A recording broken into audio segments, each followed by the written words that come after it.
So, ladies and gentlemen, welcome to BSL Continent's Battles, the first day of new show, new thing which we are trying to bring to Brood War to interest all the scene. I know that there are some great guys from Poland, Draven, Payong and Fervent. I know them all from the offline tournaments. They are sitting with Mr. Mazur. So huge hello, pozdrowienia dla chłopaków. Nice to have them all here, and hello everyone. Hello everyone in the chat. Hello, and I'm very happy that you are here, that you are watching the show, and I would like to thank you, Mr. Eonzer, for the host, and thank you for the follows. I know that. Oh my God! Zero less than 3. Oh, zero less than 3. It means that zero heard. Thank you, Mr. Vima, for 6 months subscription. This is half year of subscribing my channel. A lot for me. I didn't expect that we will have that I will have such a consistent viewers and supporters. So thank you so much, and we will start today with 5 matches. It will be Eonzer versus Naoken, very good players from, of course we have best players from North America and best players from Europe. So we will start with the Eonzer versus Naoken, then we will have Koget versus Jaeyoon, then Kare versus Aegyo, Trutach versus TT1, and Gargoyle versus Dragon. All the matches will be started on different maps, but they will be playing best of 3. So loser of the match will choose from all the other remaining maps. If you want to see the lineup, you need to put exclamation mark lineup, and you will have the link to excellent graphics made by Mr. Foxhan. He made these graphics also, and honestly, I can only make Paint graphics, and when I want something, I'm driving it in Paint in very bad quality, and Han is making incredible job out of it. And of course, I want to use this stream to thank one more time Mr. Adun, who is like over there. You have 800 bucks donations. Networks Adun gave 3,000 zloty for BSL 5 prize pool. We didn't announce when BSL 5 will start, but you should follow the Brood War scene. I will try to post it. We will try to post it whenever it will be possible, and we are working very hard. Mr. Hatchet and all the guys are working very hard to launch BSL homepage, where you will be able to sign up for BSL 5. So let's hope it will be great. I know it will be great, and it will be like another step forward to like increase consistency of BSL events, because you will know when everything is happening, because we will put it on the page, and at least there will be like a way to figure it out on what level or in the ladder stage you are currently. So one more time: Mazur, Draven, Payong, and Fervent. Hello guys, I'm very happy you are here. I saw the picture, you are prepared. Zubr, so let's the Zubr be with you. And I think we can start with the game number 1.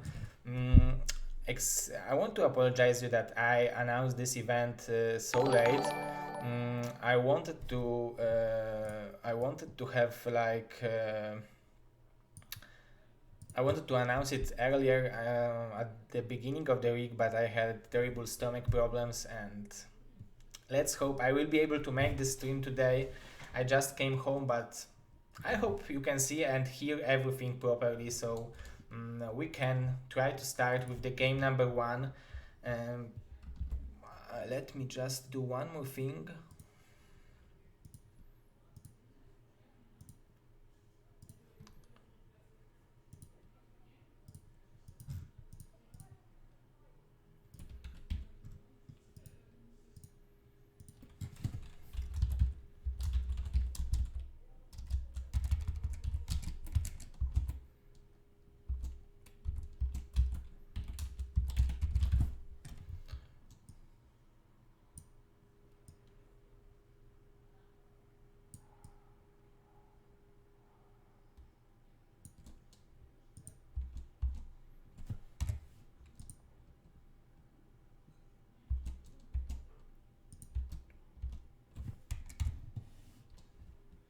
Okay, I think everything should be set up properly.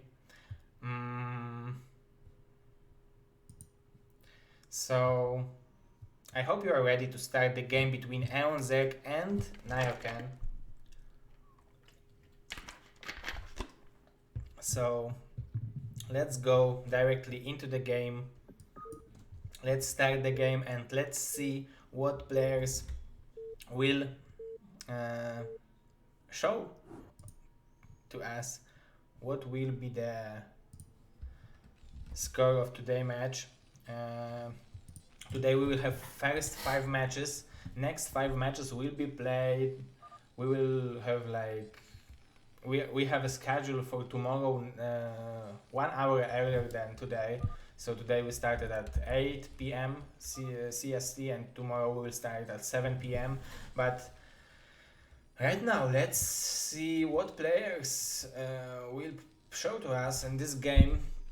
And because we have like top players from Europe, Eonzer, the guy who is very popular, the guy who is winning with all the pro gamers.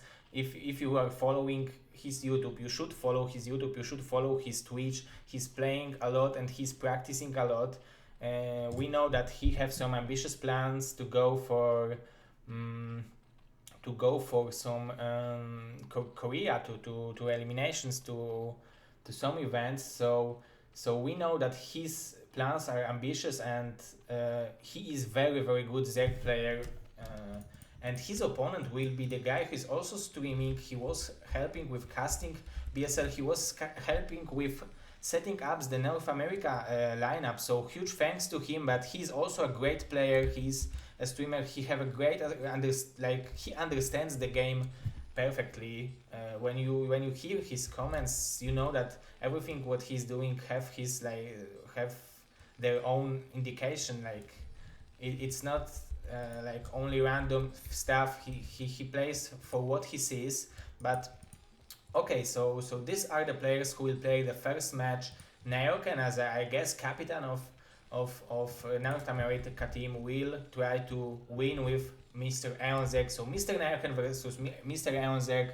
Nayoken as a purple Terran in the bottom right corner and Eonzek as a red Zerg in the top right corner. And Eonzek is starting very aggressively with the 9 pull, and as we can see Nayoken is scouting with the SCV.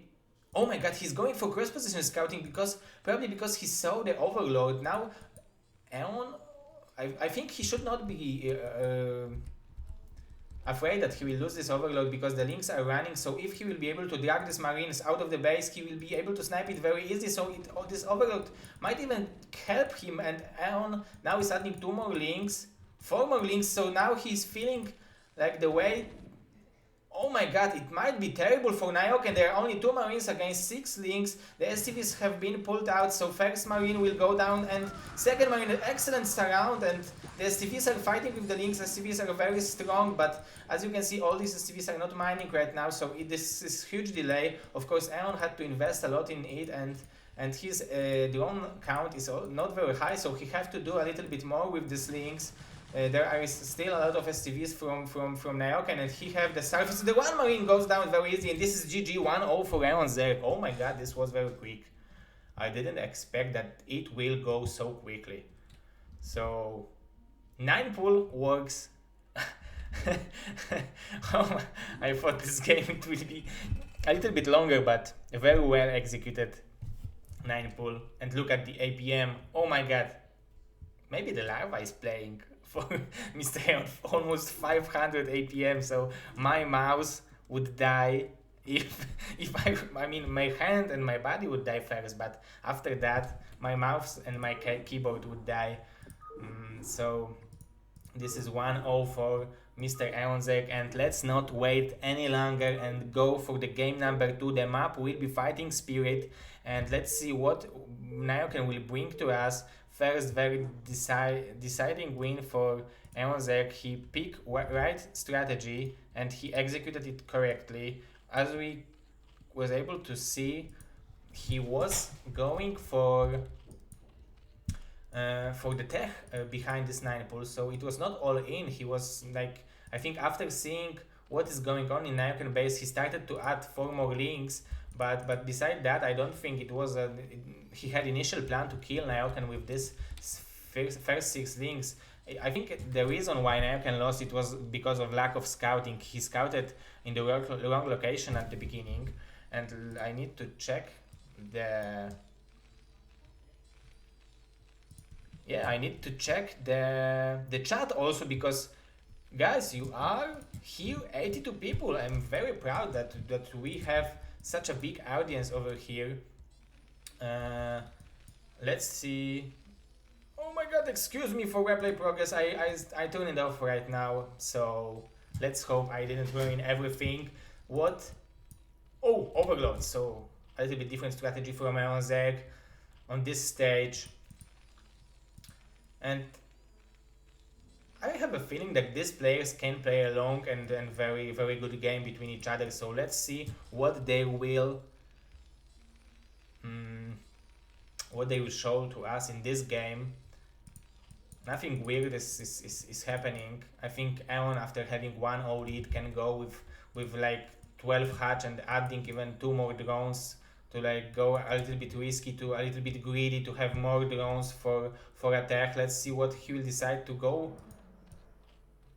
with. But yeah, he's adding more drones, but he's not scouting with the drone. This is pretty risky, because if as a Zerg you want to scout as quickly as possible, as a Zerg you want to see what your opponent is doing and what you should be prepared against, because if he would scout that this is 1-1-1 build, or for example fast expansion, he would know that he can make like more drones. He should, if he would scout 1-1-1 build, he would know that he should go for the fast hit release. But as we can see, Aeon is going for 2 hatch tech, which means that maybe that's why he didn't scout, because you should scout if you are going for 3 hatch, but if you are going for 2 hatch, you might also not scout, because you will be aggressive in this matchup. And oh, 1 punch for the Marine. This is always something. This is some energy for the medic, and then when the links will come, they will have to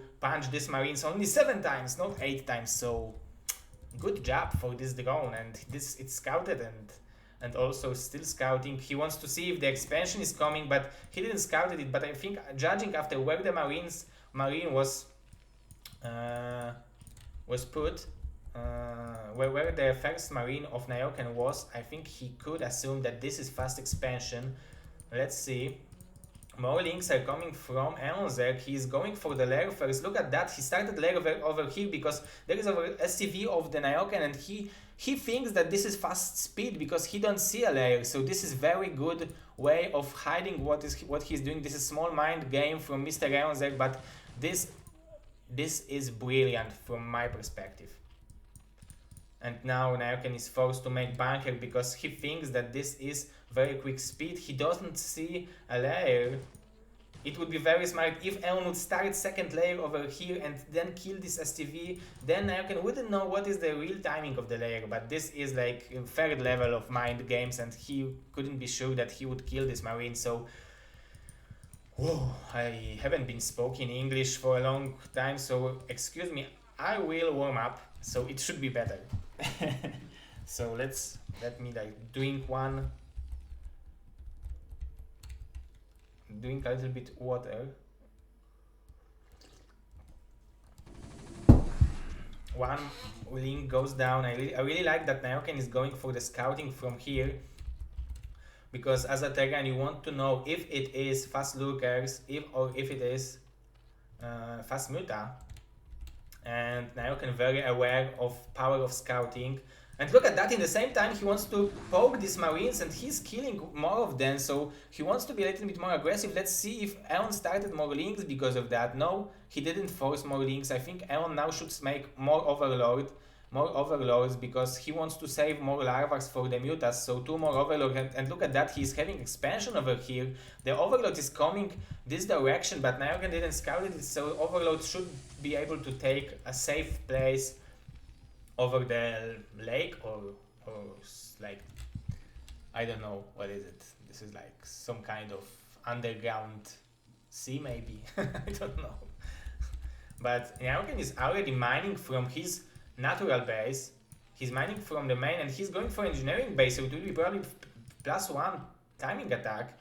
And oh, maybe not. Maybe this is just for turrets. No, it is also for +1.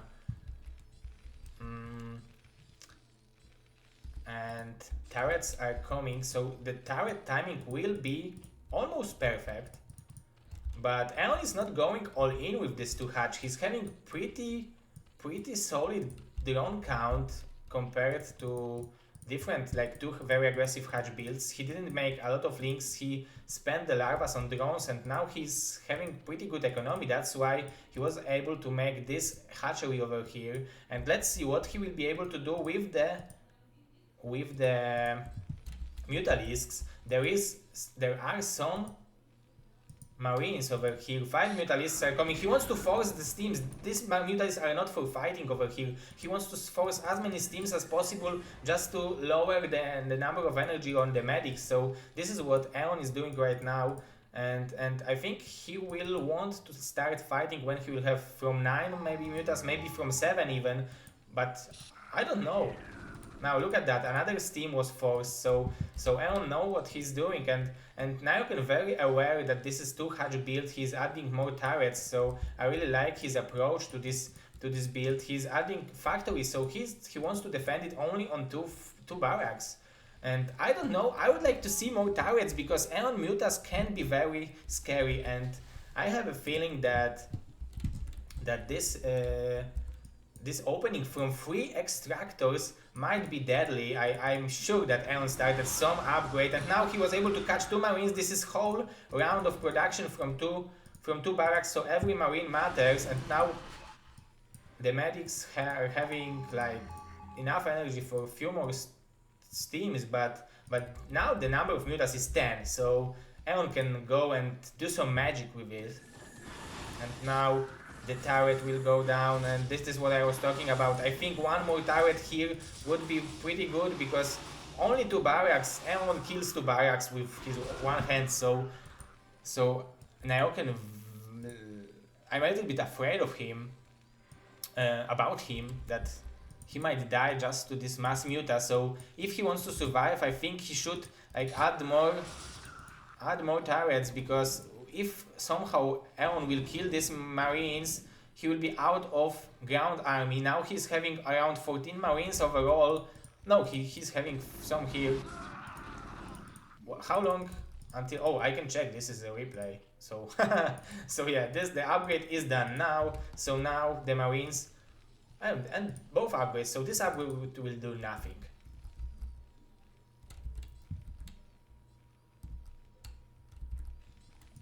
And more STVs will be killed, so these mutalisks are not resting. Aeon in the same time was able to add some drones. He's making lurker aspect, and look at this micro. He's lowering the number of bio. This is very smart, because now Nyaoken don't have a force to leave the base, to try to threaten this base, try to kill this base, because he don't have forces to do it. So this is very smart out of our European representative. He also needs to be careful if he loses these marines. The tech of Nyaoken is coming close to have Science Vessel, and Science Vessel is a perfect answer to the mass muta. Look at that. We will have 20 muta micro, so probably the APM will increase to the numbers which are impossible for me. The lurker aspect is is here, but oh my god, it will be scary. Turret for 1 shot. Aeon is microing with double group of marines. Oh my god, this is very ballsy from him. And he lost some marines for free, some mutas for free, sorry. And now he's fighting, but I think the numbers of muta is definitely enough. Oh, but he just lowered the number of marines, but now he will be able to clear them all, and now all the production will be cleared out. No, Nyaoken defended it. Well done by our American player. Very nicely done. I didn't expect that he will defend it so well. So he lost some Marines, he lost turret, but he didn't. Aeon didn't kill any STVs from the mining line. So nice done. And now this turret is very important. I think having this turret is very important. I would like to see some more barracks from Nayoken because he's having 3 barracks now, so it's better, definitely better. But he still has some surface, so I would like to see like maybe even one more barrack. And the lurkers are coming. There are only 3 marines, and now we will have extremely hard time to fight against these lurkers because there is no bunker, and now the mutas are clearing all the marines. And I have a feeling, he hold on the marines, but I have a feeling that these 3 lurkers will be so hard to kill that it might be even close to ending the game. And Aeon will snipe the tank, so tank goes down. And excellent game by our European player. Oh my god, like, look at the strategy. He had everything under control from the beginning, and now he will have lurkers on top of the barracks. And GG, 2-0 for Aeon Zerg. Very nicely done. Good game from Naok, and he was holding on very well. But this strategy from Aeon Zerg, it was not all in. He didn't make a lot of links, so he had economy to make like free hatch, free gas. Army, which is much stronger. Very nicely done. Much stronger than 2 hatch armies, of course. So, let's see if I will be able to update it in some like good way. So maybe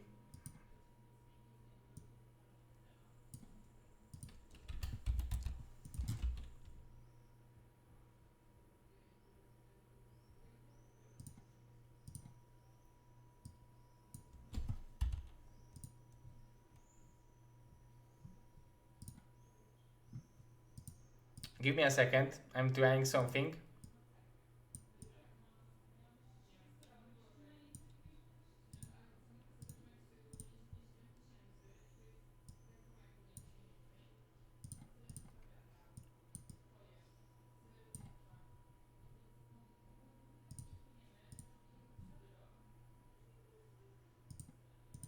Let's see if it's updated. Yeah, it's updated. So paint always helps. So okay, so we have 1-0 score for the Europe already. Nicely done. Good job by Aeon Zerg. Very decisive win, 2-0. Nicely done. How did you like this match? Boys, 111 people watching. I'm very happy that you are here. I'm very happy that you like this event. If you will like this event, we can make maybe South America versus winner of this match, or also South America versus North America. We can do a lot of stuff, but you need to like it. This is like the goal for the BSL. If you don't like what we do, we stop doing that. Like, we had a question for the players against BSL Race Wars. It was fine, but after 3 times, I had a feeling like players was pretty tired, and maybe we should change something in the rules that like to give maybe money for each win, but it is just for the future. Let's go for the game number 2 with today continent battles, Europe versus North America. And now we will have Koget playing against Jae-yoon. This is the match which I'm waiting for personally. First thing, the Zerg is playing, very good Zerg is playing. Second thing, the player who was second in the BSL 4, who showed us that he is capable of winning against anyone in the foreigner scene at least. And this match will be very, very interesting. So let's see Koget versus Jae-yoon. And Jae-yoon, it will be Jade, and Jae-yoon is a guy who I had problems with spelling his nickname, but now I'm fine. So excuse me, Jae-yoon, if you are here for doing that. If you want to see that, you can see the clip. It was pretty funny. I'm watching that when I'm sad. So you can watch the clip with Jae-yoon. It was very funny. So let's go with Koget versus Jae-yoon. I will look at the chat for a second. 129 people. Oh my god, people are coming here like to the like shop where we have like lower prices for 50%. So think for us, boys. A question for you. Think for us. A question for you, boys. Who do you think should be a captain of South America team? I think I will talk to Mr. Terror. If, of course, if we will decide to make this event stay with us forever. But yeah, let's see what the players will show in these games, because the map is relatively normal. This is one of the most common maps, the Jade, and the matchup is also very interesting. This is very exhausting matchup for the Zerg, but also very hard matchup for the Terran, because producing bio is like much harder than producing mech units, because you need to back to the barracks much more much often, because Marines are producing much faster. And Jayun is already making some larva tweak. Of course, Jayun as a green Zerg in the top left position, Koget as a purple Terran in the bottom left position, and they are playing their first match. This is best of 3, so let's see what will happen in this best of 3. If you have any notifications for me, you should write it on the chat. I will try to tune up the music. Maybe I should give the music of the game. Is it better? Please let me know if it's better. If you can hear me, and if you can hear the music, and if you can hear the sound from the game. Look at that. 12 hatchery with scouting. This scouting now, after the game from Zerg, I learned that this scouting indicates that it will be free hatch. Probably. Maybe not indicate, but there are big chances that we will have free hatch, and Jayun started a little bit greedier.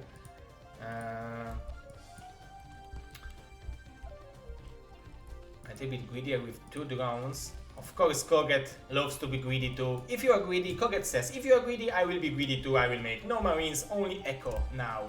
So just CVs are pumping from the command center, no Marines yet, because why would you have Marines if there is no pool ready? You can spend all your resources to increase your income, to have more money in the future, to produce more Marines in the future, to have better and quicker tech and better upgrades. So this is Koget's approach to the game, and I think he will even go with the second barrack before even starting producing more Marines. So this is the power of good scouting. Oh my god, but Jayun is starting with the hidden, let's say it's hidden expansion over here. Let's see if Koget will go for it, because he sees that the gas is not very quick, and the Jayun is mining the gas only with 2 drones. So yeah. Oh, Mr. Nayoken is here, so after this, okay, so maybe we will just pause the game for a second. Okay, so there is no, oh, there is pause option. I'm stupid, forgive me. Let's see if I will be able to connect with Mr. Nayoken.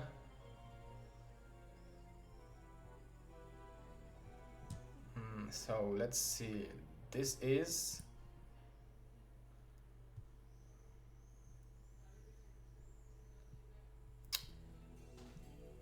let's see if Mr. Nayoken is here. I will like give him the vision of what I see. So hello Nayoken, are you here? Can you like hear me? And let me see. Yeah, I can hear you. Yeah, I can see it now too. Okay, so you can cast the games with me, I guess. Oh, but now now the game is lagging, or let's see if it's lagging. Oh, I guess it's pretty fine.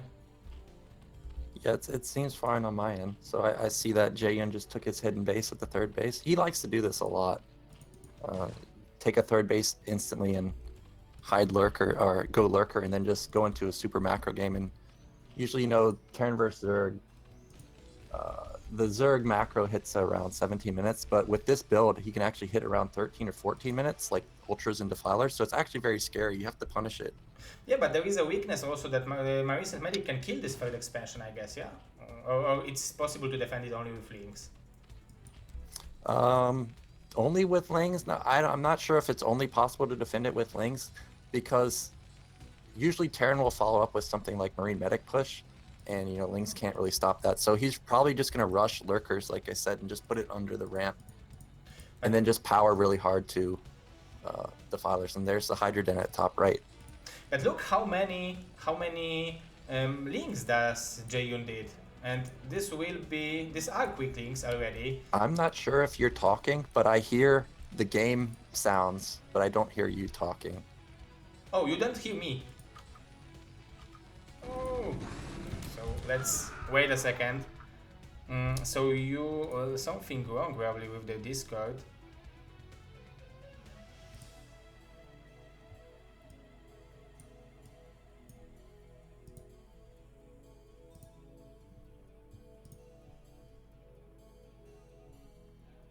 Can you hear me now?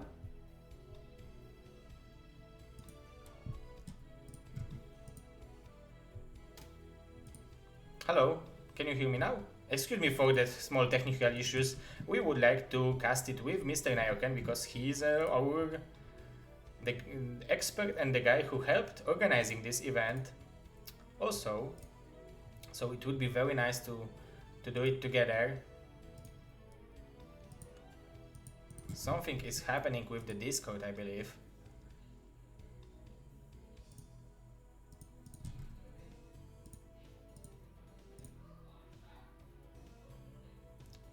Thank you for waiting and for being patient, boys.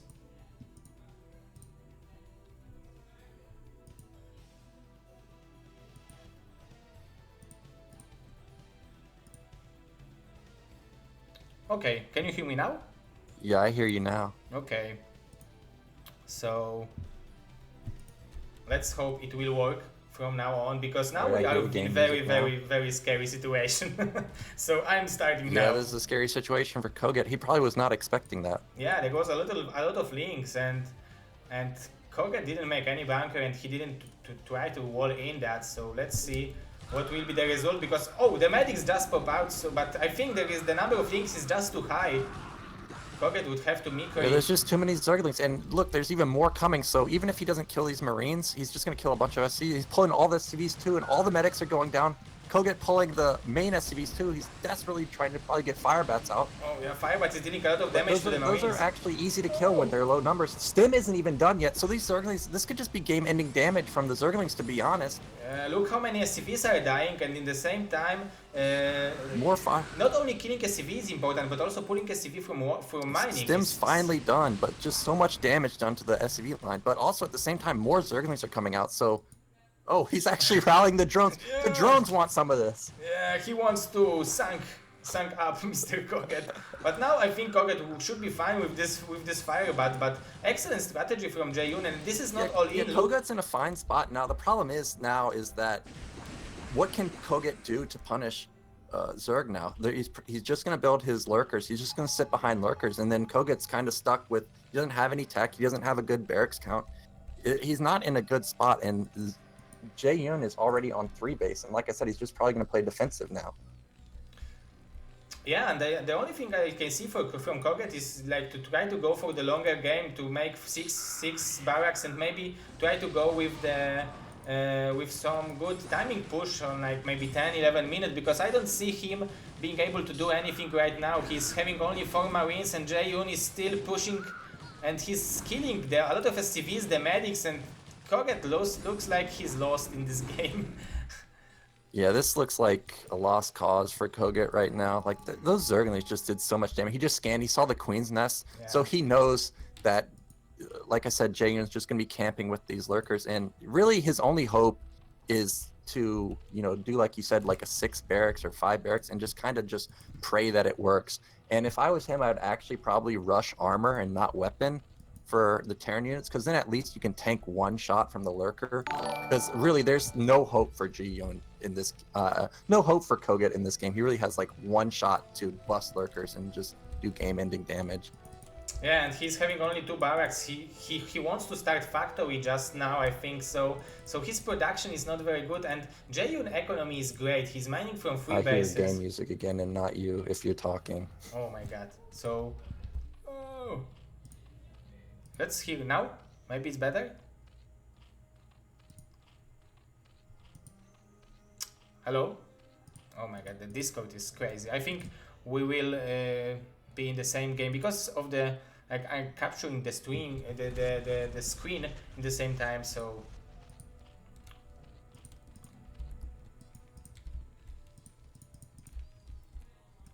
oh, the lurkers are trying to close Koget in his main base. In his natural, I really like that Koget is adding more bunkers.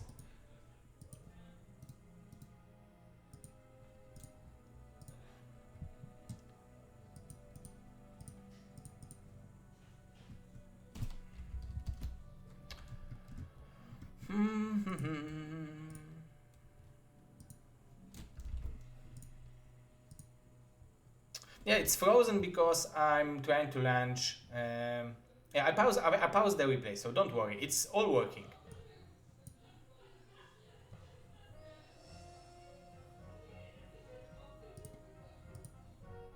Hello, hello.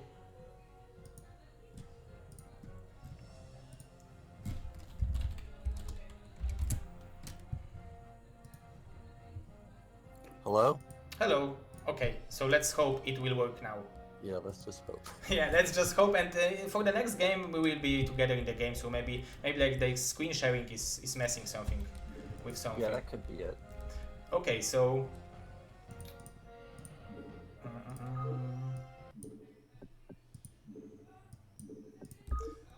Okay, so now Koget, it looks like he will not die now, but the hive tech is already coming from Jaehyun, and he added one more macro hatchery. I really like it. So he's macroing from 4 hatcheries, and he's adding 5th right now. His drone number is very I already good. can't hear you, so I'll just stay silent and just let me know when the game is done.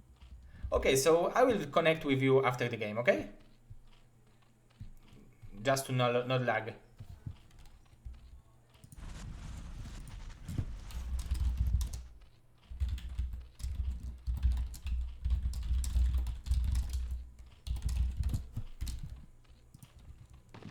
Okay, excuse me, boys, for the technical difficulties. I just came home 30 minutes before the stream. I wanted to set up everything properly, so I didn't have time to figure it out everything. So let's hope you will be able to forgive me. And Koget is going for the mech switch already, so I like it a lot. And I like Koget thinking, because he knows that he is so behind in Marines and Medic, and he's so behind in doing damage with Marines and Medic, so he knows that he have to do something unusual, something what is not very common, and he's going for the mass vultures with the mines, and it can be very good.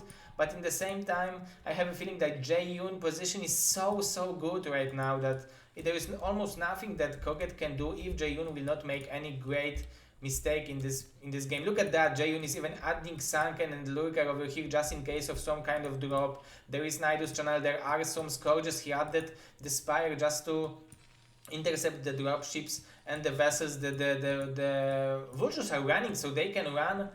No, Jaehyun is aware of that, and he will have everything.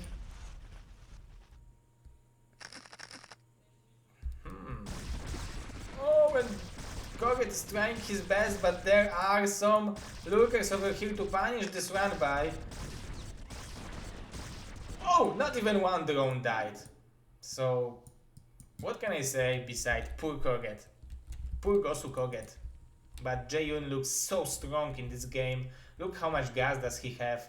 He's even sending drones, like donating them. He will have one drone.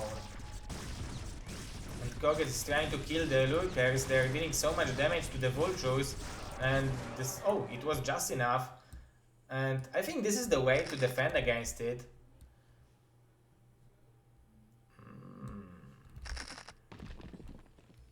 This is the only way to defend against fast Vulture, fast Defiler. But look at that, there is speed overload already, so Jaehyun should be able to make Defiler plus Lurker drop, and he's still denying this expansion.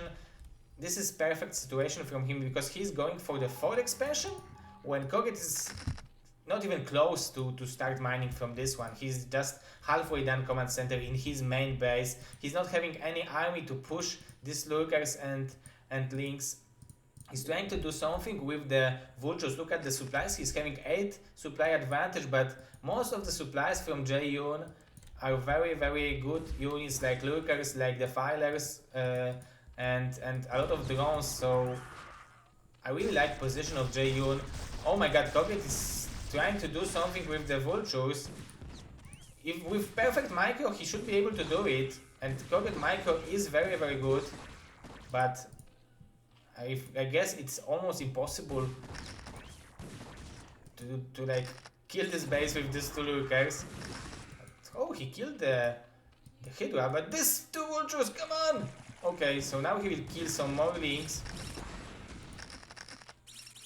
This is something, at least. And now more lurkers, more vultures are killing the drones. So Koget is doing whatever he can, but he's still not mining from his 3rd base. So this is huge for him to mine from 3 bases to increase his income. Because playing mech, if you are playing mech, you need to have a lot of money. And look at that. This is what I was talking about. What can you do against this drop? Beside nothing. You can't do.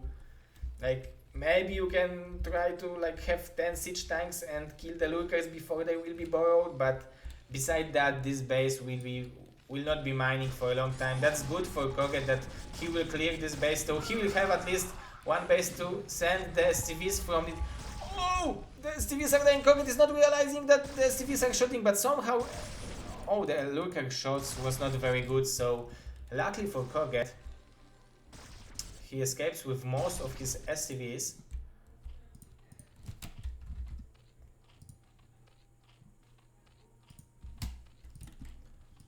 And this is excellent drop from Jaehyun. Look at that, he's not having a lot of drones, but he's having fine amount of drones and a lot of hatcheries, very good upgrades. I believe it will be 2-2 right now. Oh no, it's 1-1, but it's like 30 minutes of the game, so maybe I'm a little bit in a rush for a 2-2.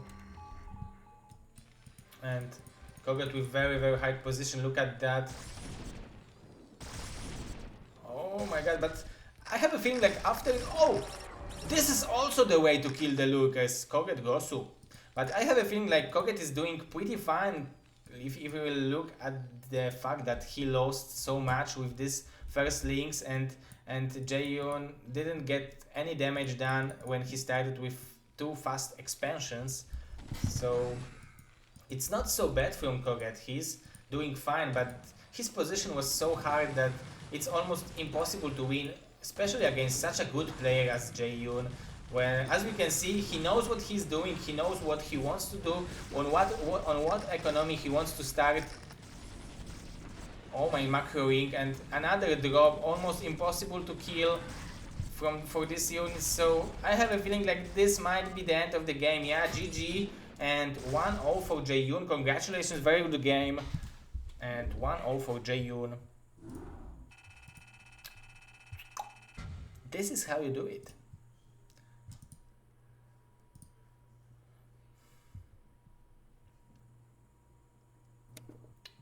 Hello. Okay, it should be pretty fine, I guess, right now. Can you hear me? Yeah, I can hear you. So this is 1-0 for Jaehyun. Very well done by him. I mean, this drop was something what he needed, and he did it exactly how he should do it to win the game. So I'm like impressed by how good Jaehyun handled that. Yeah, it was nice. I mean, we talked about Koget's only chance was probably some sort of all-in. I've also theory crafted about, just camping with a very fast mech transition, and it looks like that's what he was trying to do. But the problem is, as you saw, is that there's you're spending so much gas on your factories and stuff, you have nothing to actually kill the defiler, and then that defiler lurker drop, there's just nothing to stop it. Yeah. There's just nothing. I mean, we saw that that Koget handled with these two lookers with the mines, but you almost can't do it. Uh, yeah, I mean, you can do it in 10% of the cases because the lookers are killing the mines with one shot, so you need to surround them perfectly. So it's almost impossible to deal with this drop. And I think this game ended when the link bust worked. So Yeah, yeah. okay, so we can go with the game number two. The map will be Fighting Spirit, and we both will be in the game. So if I will miss something, probably Mr. Nayoken will catch it and will not miss anything, at least in awards. Yeah, hopefully not. Okay, so Mr. Jae-yoon is leading 1-0.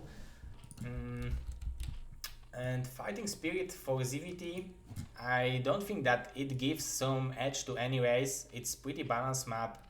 So do you expect some kind of 1-1-1 build from Koget on Fighting Spirit, or do you think he will go for 5 racks because this is a good map to go for 5 racks Marines? Um, I don't watch Koget stream a lot, so I'm not sure like what he likes to do, but 111 is popular nowadays, so I mean he could go 111. I know he likes that 5 factory Goliath build, so since 111 is so popular, that's a good fake because then you have this unit comp that Zerg's not expecting. So the 5 Goliath instead of doing 111 is a nice counter, and it looks like since there's a wall here, this might actually be 111.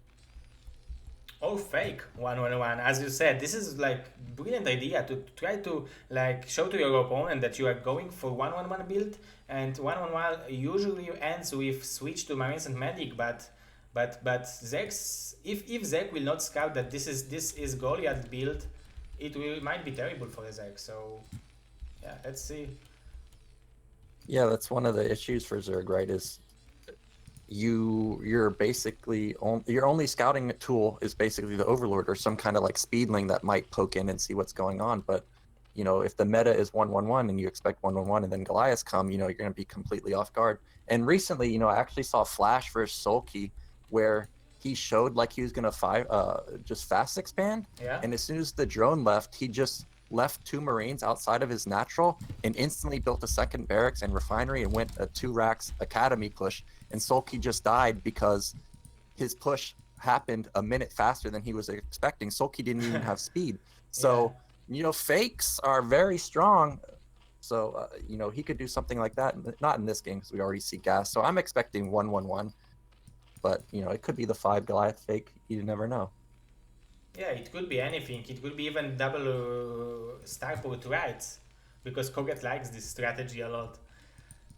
Yeah, that's true. I remember on his BSL profile, he's saying race were his favorite Oh unit. yeah, I was that's actually true. watching TY2 versus SPX yesterday on Destination, and SPX actually went 2-port race, so that's also a possibility, just a 2-port wraith. And if you remember the Tau Cross game on BSL, Koget did go 2-port wraith after his 8 rack, so that's also a Oh possibility. yeah, So that's true. could And be anything really. yeah, but I think Destination is much better map to make double starport, because you can like try to block the expansion of the Zerg with the engineering bay, and maybe do something more. And I don't know. I know that Koget likes it, but I think most stronger strategy is go for 1-1-1 and switch to some kind of Marines and I Medic or Goliaths. I think he's going to do it because he's still mining gas, and there goes the starports. So it Yeah, is going to be 2-port wraith. Now, yeah, I know for a fact this is probably not a build Jae-yoon faces a lot. So this could be, he might think it's 1-1-1 and then only build something like 4 Hydras for defense. That's usually the usual opener. And then boom, if 5, 7 race show up, they can just start one-shotting drones, and then it just kind of snowballs from there. yeah. And if you don't go for Overload speed, sometimes Rights can snipe Overload and then kill everything. So um, when you will scout Rights, you should scout Rights as soon as possible, because sometimes you can die just to Rights, because Zex don't have any detection beside Overloads, and Rights have incredible damage against Overloads. And Yeah. against air units, all the air units. And now Koget is scouting with his vulture if there is no. Oh, maybe he didn't scout Jaehyun at all. Did he scout him? Yeah, I think he didn't scout. He's just scouting. Now, I really wish that Jaehyun maybe had hid a Zergling, because if he had sent a Zergling into the Nat now, he would know something is up, right? There's no command center going down. He would know some kind of all in. But that's what we're talking about earlier, is that if you don't scout and the meta is, a certain build, and then they do something completely different, you can get caught off guard really easily.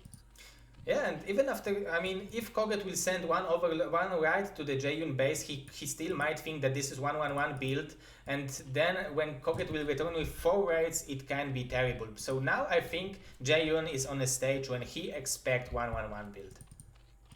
And yeah, so the Wraith usually comes in, around like 5-10 or something. So this Wraith looks normal. He's only showing 1 so far, so he doesn't think anything's up. But the second one's coming up, so he knows. But look at Jaehyun, he already started overload speed and Hydra speed, so he will have perfect unit composition to fight against this mass raid.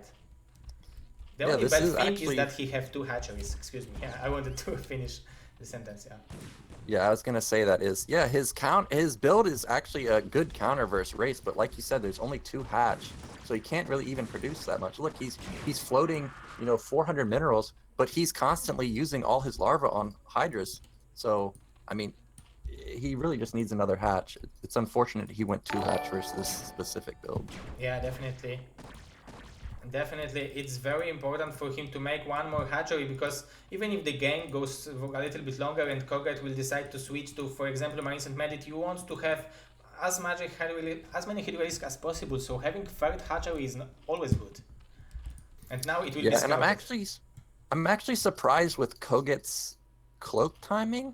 I think he built it, like the add-on, after he had produced 2 to 4 race. It seems kind of weird. Like, normally I would think maybe you don't want to show 2 race instantly. If you just show 1, then yeah, Jaehyun will take it 1-1-1, but then you show up with cloak and boom, it's not 1-1-1 anymore. But it looks like Jaehyun's decided that he's got enough Hydras to counterattack this right now. Yeah, and it might be a good call, but in the same time, Koget is adding 1 more bunker, so this is what he needs, and killing this drone is also very important. And 4 overloads are almost unguarded. 5 Hydralisks, 6 Hydralisks overall. I don't think it will do a lot. Yeah, I don't expect it to do very much. Just 1 bunker is more than enough to stop these Hydras. And these Wraiths, I think he saw the Hydras on the map, but he's not even coming back to defend. He's kind of, just sharking around. He's probably just going to snipe drones whenever he can and just rely on that bunker to defend. And there's actually, there's no Hydras in the main. If he was to run there, he would kill a ton of drones. Yeah, and there's nothing at the Nat either. Yeah, now he can just punish the drone line and kill all the economy of Jaehyun, and the drones are dying from 1 shot. Maybe it will be drop? Oh, it will be a drop to the main. Yeah, this is brilliant. If it will work. Yeah, the drop is great. The thing is he only has 6 Hydras. I'm not sure 6 Hydras is enough to even just stop these 2 tanks.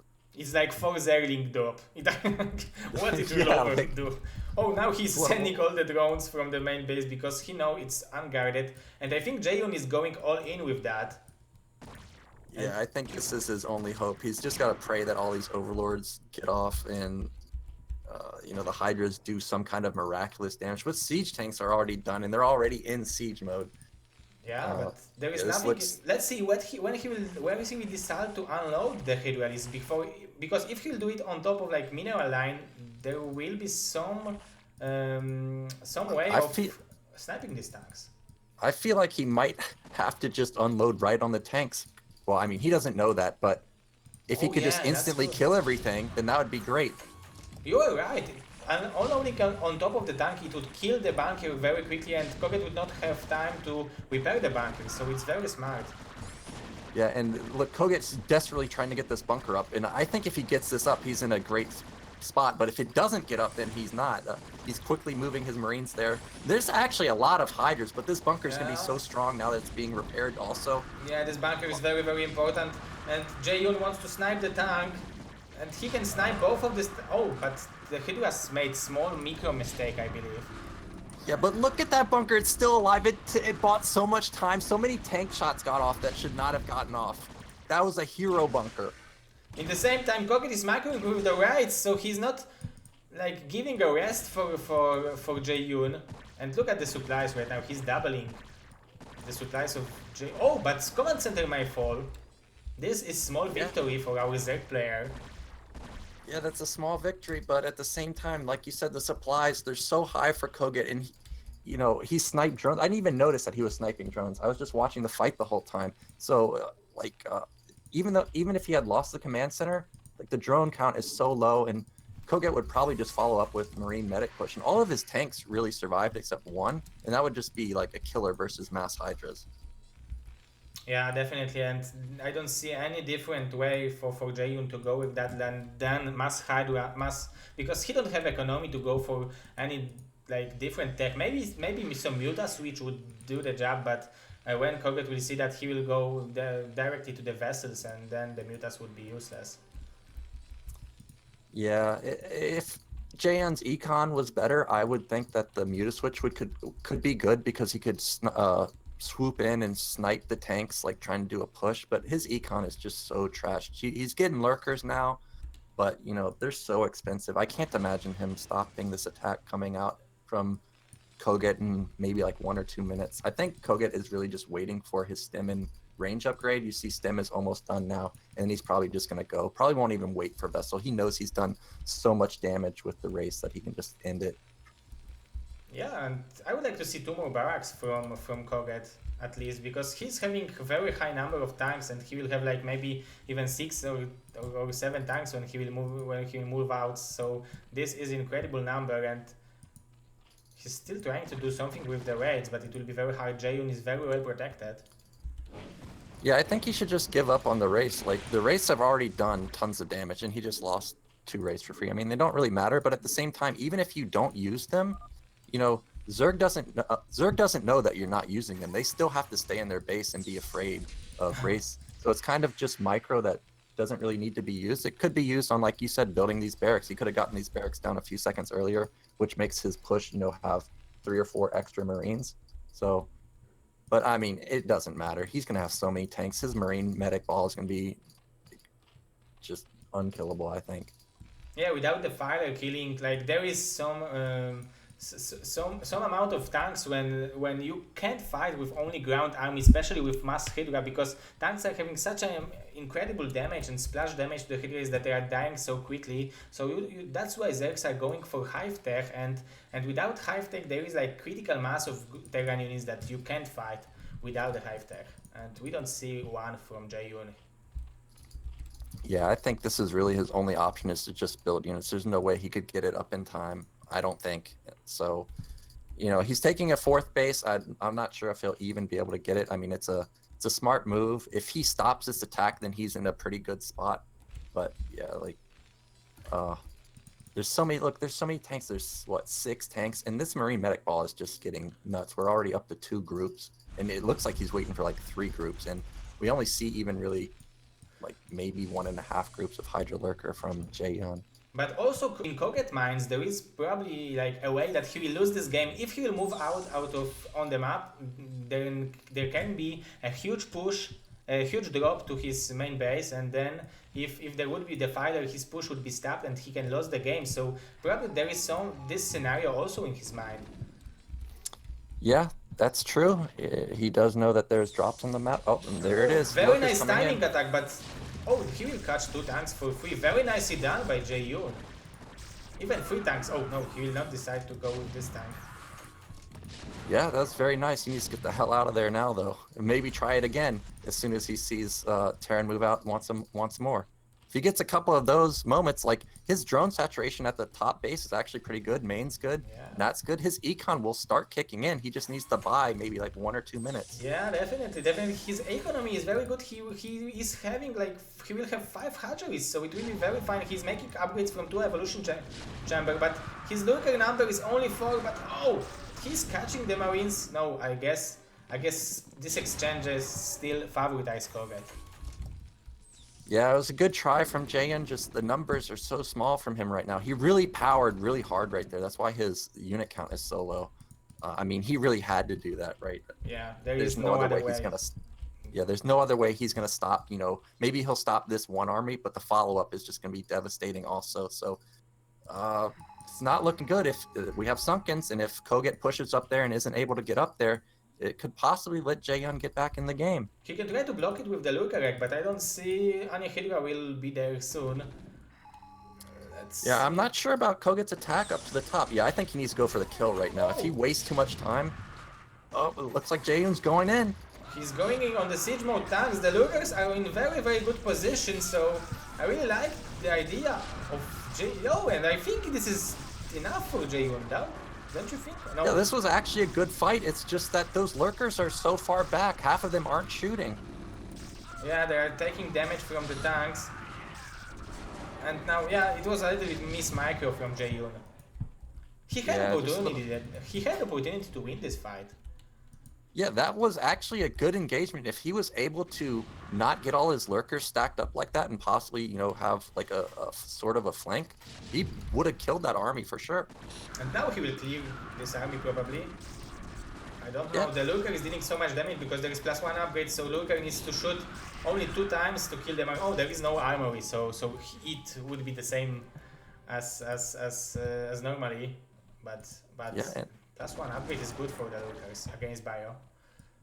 yeah, and Koget has this small army at the natural. It looks like he's trying to push in there, but I don't think this is enough. But that army coming up to the top, that's huge. But is it really going to be able to bring 2 Sunkens and a soon-to-be lurker? I don't know. He's flanking the 12 o'clock base. There is soon. Yeah, the Lurker will be there soon, but oh, very nicely blocked. But this egg was very hard. Yeah, it's a nice block. Now the Marines are in the base of the top base, and he's just mowing down these lurkers coming up the ramp. Yeah, but and Koget is. I think he's controlling this game. He's taking his third base. He's adding more barracks. His supply is just incredible. Oh, but look at this movement from Koget. He knows all the army is at the top, and he's moving to the net where there's nothing, and that's GG. Yeah, that's GG. I think that Jaehyun played this game very well after like this beginning.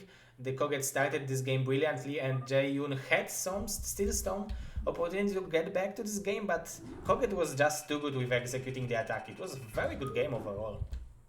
Yeah, it was a great game. I thought Jaehyun had no chance, to be honest, and it looked like he was actually going to come back. If he had have gotten that one fight at the top to go well for him, I think for sure he could have come back. His econ was kicking in. He's on 5 hatch. Actually had a lot of gas. He could build a bunch of lurkers. It was looking good, but like you said, Koget too strong. He had great movement there to draw all of Zerg's units out of position. Yeah, he have this extremely big experience in playing tournaments because he's a competitive player for 15 years probably. So he have extremely great experience and sense of the game. So that's why he knew that all the units are there, and Jaehyun even didn't wait for the Marines to kill him. He knew that this is the ending move from Koget. Yeah, and I've been informed that the replay bar was on, so if you could possibly turn that off somehow. No, I think it was on at the end because when the replay is finishing, the replay bar is showing, but during the game we didn't have this on. So I'm turning it off. Like in the first game, I turned it off after like 30 seconds, but beside that, I'm trying to turn it off on the beginning. Okay, are you ready for game number 3 on Taukos? Yeah, I'm ready. Okay, so let's go. Match number 2, game number 3. Koget versus Jaehyun 1-1 decider match. Who will take the point for their team? Yeah, so I'm interested in this game because Koget's he just showed the 2-port Wraith build. And, you know, he showed that on Taucross and BSL. But at the same time, this map is not the greatest for 5 racks or 4 racks. Oh, yeah. Like, you basically have to 1-1-1, but he's already shown 2-port Wraith. So I feel like if I was Jaehyun, I know for a fact that it's got to be 1-1-1. It's not going to be a gimmick build. So I feel like I just try and blind counter. Blind counter 1-1-1. And what is the blind counter of 1-1-1 from your perspective?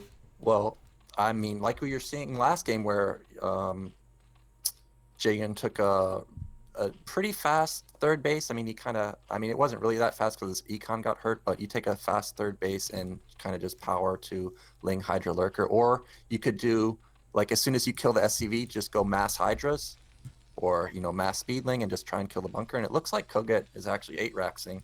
But Oh. I still think if this doesn't succeed, he'll follow up with 1-1-1. Yeah, this is like the good thing with Terrans, that they can go with 8 racks and then build the gas in at home and still make factory at home and like have proper tech, a little bit worse economy than usually, but still pretty fine tech. So and this map is also very good. You can block the entrance with the supply, so it can be very hard for Jaeyoon to defend it. But he knows about this map. He knows how this map works, and he's going for 9 pull. This is not even overpull. This is just 9 pull. So this is excellent counter for what Koget is doing. Yeah, this is a great counter for Jaeyoon. This is definitely going to hard counter 8 racks, and then now he's going speed with it too. So he's going to try and kill Koget with this build. I always question 8 racks on this build because of, like you said, the depot placement at the choke. So I feel like it's quite often that Zergs will do some kind of early pool, which kind of counters 8 racks. So I always question 8 racks on this map, to be honest. But now Koget will scout it, and I think he should like run away with his marine to his main base. Oh, did he saw the? Oh, he didn't scout it. He just scouted the natural and turned around. So this is horrible. And I actually think the trailing vision of the SCV doesn't even see the Zerglings. Yeah, he saw the Zerglings, but just when there was on top of the natural expansion, and now I think that the marines are stuck. Koget is okay. Sorry, this is a replay, so even if we would have a game, but no, I think he should defend it with the supply, but he should start it as soon as possible because Lynx can kill it.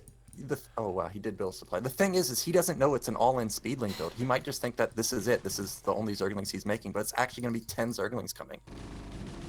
But Jaeyoon is going for the supply. He can try to rebuild it, but it will be very hard. He just barely broke through, and now the Lings on top of the Marines are all dead, and the barracks is floating. There are no units from Koget to defend it. There are only STVs and maybe like repairing the supply depot. But there is nothing to shoot from Koget base, so it might be the end of the game. Of course, there is a factory being added, but this is just halfway done, and Speedlings are running to Koget base. Yeah, and then we got a proxy factory. He's going to have to pull a terror and have a hero vulture micro versus like larva. But there's already speed, and speed Zerglings can catch up to vultures eventually. Look at these Lings. They're just dancing around, making Koget not mine. Yeah. So annoying. This is so annoying, and in the same time, Jaeyoon is going for 1 hatch Hydra then, so... Oh my god. And it will be probably a point for North America team, because I don't see a way for Koget to win this game. He's even floating the command center, so maybe he wants to win the... Oh, he cancelled the factory? Oh no, the factory is in the main base of Jaeyoon. And this one Marine is running back. He's like, I got this, boys. Oh no. Yeah. He still has no idea about this factory though, but I mean at least he's gonna have Hydras, I think. He's not he has 1 Hydra out, but it's rallied. Vulture's out. Yeah, but 1 Hydra is definitely enough to kill the Vulture, so it will be terrible for Koget. There will be 2 Vultures, of course. But the Lynx with the speed, I think, will be able to catch the Vulture. And now the Vulture is trapped. No, Koget escaped. Oh, this is so close. Oh, 2 Vultures out now. They start one-shotting Lynx. He's got to have perfect micro. Yeah, it needs to be flash micro. This is pretty damn good micro. Yeah, but there is still Hydra risks, and the speed Lynx are trying to block the path of the Vulture escaping, and there will be 2. No, there will be no more. Oh, he's supply blocked. The Vulture can't get out. Yeah, that's true. It's pretending that it's, on the build. He blocked the entrance to the base with the barracks, but Koget is not mining. His command center is in the center of the map, so this is GG, I have a feeling. Yeah, there's GG. The Vulture's alive, but it actually hurts him because it only has 15 health, so this other Vulture can't get out. Yeah, and there is 3 Hydra risks, so 6 SCVs against 4 Headways, and GG 2-1 for Jae-yoon. Congratulations, good job by him. He read what Koget wants to play, and he played exact counter to that. Very nicely done. Yeah, it was very nicely done from Jae-yoon. You know, he took out second place of BSL, and Koget is one of the superstars of EU. You know, he's up there with, you know, Eon Zerg, True Touch, DeWalton. Them. He's not an easy opponent. He's one of the best. Yeah, definitely. He had second spot in the BSL, and Jae-yoon, like, the first game was very, very good, and he showed us that he didn't want to win with some cheesy opening. He wanted to win with a normal game, so it was not all in from Mr. Jae-yoon. Very nicely done by him. Yeah, very nicely done from Jae-yoon. So congrats to him, and NA's on the board, baby. We got our 1 win. You know, some predictions in that thread say 9-1, so we've at least gotten that 1 win. I think it will be much better than 1 win, but I hope let's it's see. better than 1 win. But let's see how it will go. So we will have 2-1 score for Jae-yoon and 1-1 score overall in the whole matchup. In the whole match, in the whole battle. There is still a lot of matches coming. Yeah, and looks like we have Care versus Egyo next, so that'll be a good game. Yeah, this will be still. So we will have TVZ, ZVP, and TVP. So this is thanks to Nayoken, because he suggested that if we'll bring 5 mirror matchups, it will be boring. So that's why the matches are more interesting, because we switched some pairs just to give you more interesting matches. Yeah, we had so many mirrors. It was so difficult for me to find players, and then when I found them, you know, it was like 5 Zergs from NA, and then also EU had like, you know, 4 or 5 Zergs, and it was just like a Zerg fest. It was like, and you know, I'm the only Terran on NA. I couldn't even find another Terran. And what about Artosis? Oh, I mean, I asked Artosis and he said no, and then I asked In Control and he said no, and then, you know, Gypsy pulled out at the last minute. So Oh, that's good. But I think Gypsy was replaced with the Beast, if I'm correct. yeah, he got replaced with Beast, so that's a Protoss player. But, Yeah, but Gypsy was Terran, and we had a Terran versus Zerg originally versus Nogrin. So in theory, ZVP is better than ZVT. So this change was nice, and Gypsy is also a very good player. So I don't know on what level Beast is, but I know that Gypsy is very good Terran. Yeah, Gypsy's very good, so it's unfortunate that he couldn't play, but you know, I've heard good things about Beast. When I was finding the original 10 players, tons of people were recommending me Beast, but he was not available at the time. But luckily he became available in this past week, so that's nice. Okay, are you ready to I'm launch ready. the next game? Okay, so game number 3 between Kare and Aegyo, Terran versus Zerg, and it starts on Gladiator. Yeah, and I don't really know much about Kare or Care, but I remember in the BSL channel he was talking about he's going to kill all the Protosses in BSL. Yeah. So hopefully his Terran vs Zerg is also good, because Aegyo's Zerg vs Terran is pretty damn good. He does a lot of unique things. He does something similar to what we saw on on Jade taking an early third base, or he likes this weird style on Fighting Spirit where he takes the mid bases and goes like 4-hatch Hydra Lurker. It's really weird. So yeah, I'm interested to see this game. Yeah, Kare is a guy who, the first thing you need to notice about Kare, that his APM is 500 and it's not going down. It will be 500 for the whole game. He's like a beast of clicking. And he was playing in the Race Wars, and he won with Dewalt some matches, and he also played very, very good games in BSL. He advanced to the brackets, so he is a very good Terran player. But also Aegyo played in BSL, and he was like 1 game away from qualifying to group stage. He had like 3 to 4 score, if I'm correct. So yeah, I'm very interested in this match, especially that we have this incredible matchup. No mirror, but just ZVT.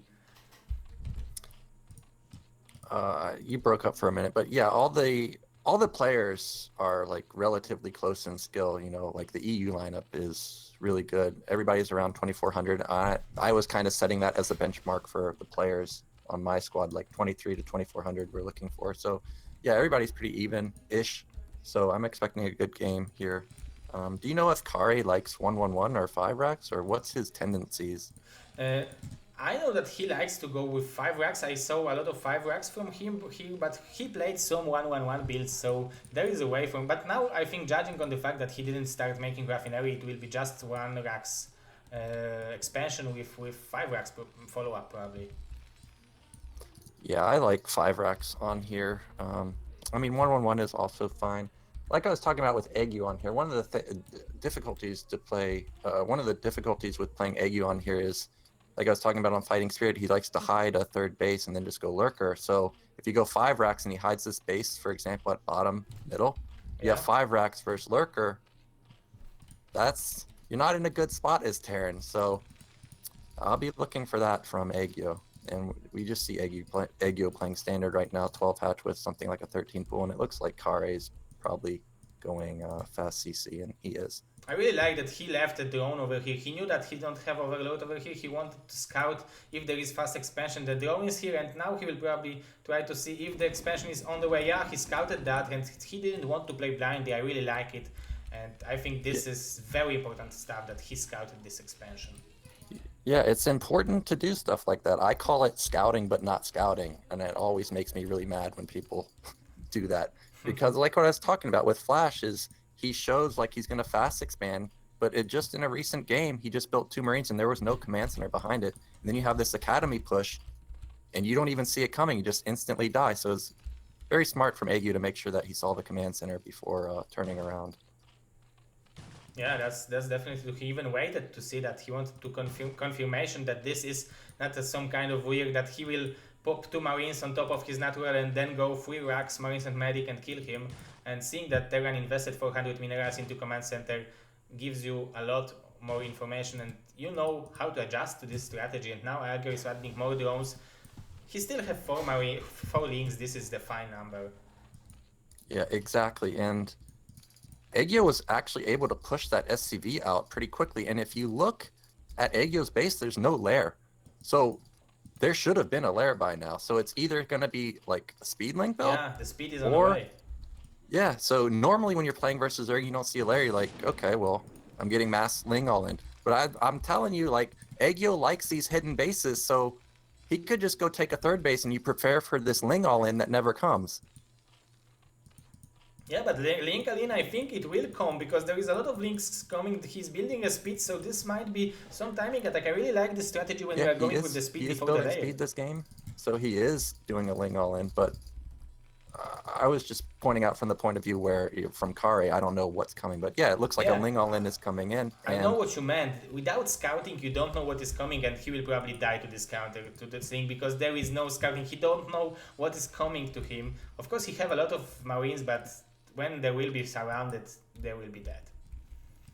Yeah, and I like Kare's build versus this, though. 2 racks, he has a ton of Marines by now compared to 5 racks, and he's already got a semi-wall, so the surface area those Zerglings are going to get during this attack are minimal. I actually don't think that this will really do anything. Look at this eco wall, it's great. This is brilliant from Kare, and the timing of this is very good, but look how many links there are. He might even try to bust it with the links. Yeah, from the front. Yeah, there was a gap. There was a tiny hole on the right side, and all the Lings got in, and now they're on top of the Marines, right before Medics and Stem. Yeah, clearing the Marines, very nice macro from Kare, but clearing a lot of Marines is very important, especially that Kare is only having 2 barracks, so he will not be able to reproduce more and more Marines. He didn't even add that 3 more barracks, so it was brilliant move from Agio. Yeah, I'm confused. Why does Kare only have 2 barracks? Like, shouldn't he have more than this? I think he must have like just built non-stop Marines. He was really relying on this Marine medic push, and now it's just been thwarted pretty easily. So now Aegyo's in a great position. Maybe that's why. That's because he started. He was building Marines all over. He still lives because if he would cut like 4 or 6 Marines, it would be instant death for him. Yeah, that's true. If he had to cut Marines, he might have just flat out died there. I mean, he had so many Marines. and they still died. But it was unfortunate. That little gap on the side, the Zerglings just got by. Yeah, definitely. And he made a scan. I didn't see where the scan goes, but I don't know if he sees lurkers, because lurkers are being Yeah, I'm not yeah, sure if on the he way. knows what it is. The Hydrogen's a little off to the side. He might have just barely missed it. And there is a geyser at the natural. Usually you wouldn't see a geyser if it was mutas. So usually you wouldn't see a geyser if it was lurkers. So he might think it's mutas and it's actually lurkers. Yeah, and I like that he's adding more sunkens. This indicates that it might be mutas, because you don't see anything else beside links and sunkens. And these 3 lurkers might be terrible for Kare. He's having only like 3 marines at home. This will be very hard. And he will not have chance to kill Aegyo with these small forces. Yeah, and look, Aegyo snuck 3 lurkers around the side. So he's probably going to go in pretty quickly. He knows where Terran's army is, and it's right outside his base. Yeah. Very nicely done. Very smartly done by Aegyo. Yeah. And Yeah, Kare has no clue that there's lurkers here. He just thinks it's Link, so he's going for it. yeah, there is no steam, and he didn't realize this is happening. Okay, but the bunker will fall for sure. 3 lurkers is incredible force power, and I think now Kare is regretting that he didn't make more barracks. Oh, he will defend it? Huh. Wow, I didn't expect that. I didn't either. With those lurkers all clumped up on that one little choke, I thought all the Marines were gonna die, but he ended up holding it, and now Kare's in a decent spot. He's got his factory done. Vessels are gonna be out. Since he did this 2 racks tech build, his tank vessel push was actually would be pretty strong. And look at Aegyo's econ. He only has 5 drones at his nat, so he's basically all in. But these lurkers are in the front, dealing a bunch of damage. Yeah, but now he will like have a lot of time until Kare will move up. Oh my god, Kare is going for it! Oh, what? It would never work. Maybe with 3 upgrades, but I don't know. I would like to see more bunkers from Kare. I don't know why he's not adding bunkers, why he's not afraid of these lurkers. Yeah, where are the bunkers? Oh my gosh. Oh, this is gonna get decimated. Yeah, this is GG. Like, the lurker power is just too big. The Argio played very low echo gain, but he made units which he needed, and nicely done by him. There's so many lurkers, there's just not enough production on the barracks. Like, it just now got 4, and now lurkers are on top of the ramp, but they're probably going to push all the way in for victory. So many SCVs dying. Yeah, this is very hard for Kare. Now Aegyo is having a lead on the supplies, and he's making expansion which is threatened by 1 marine, 1 hero, 5 kills marines, but I think this might be the end of the game, because he has no scan. Yeah, there's just so many lurkers, and like you just said, he lost his scan at his natural, so there's none. GG, 1-0 for Aegyo. Very nicely done, very good game, and very good strategy, very good opening. Of course, I want to thank Mr. Arxeon for host. Hello, Arxeon boys, and I'm very happy that you are here. We have this incredible graphics, of course, made by Mr. Foxhan.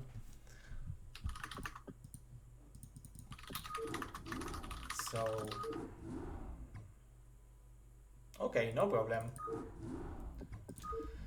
So Mr. Nayoken will restart his internet, so maybe I will make 2 minutes break. I hope you will not be mad at me.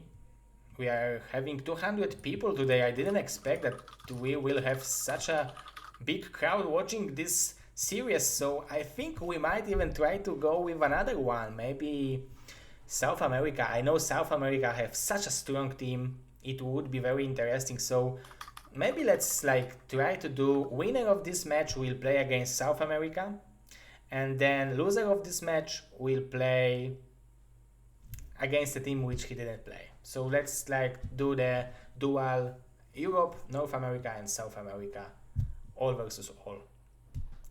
But now Mr. Nayokan is restarting his internet, so we will make 2 minutes break, and after that, I will put 2 minutes of commercials, and after that we will come back with second game between Aegyo and Kare.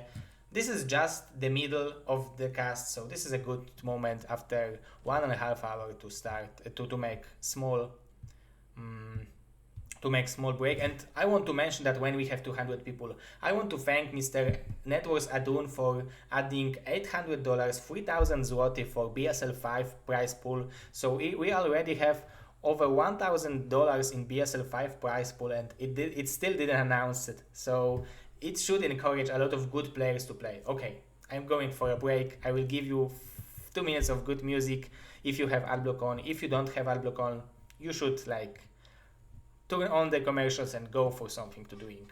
I will be here in few seconds.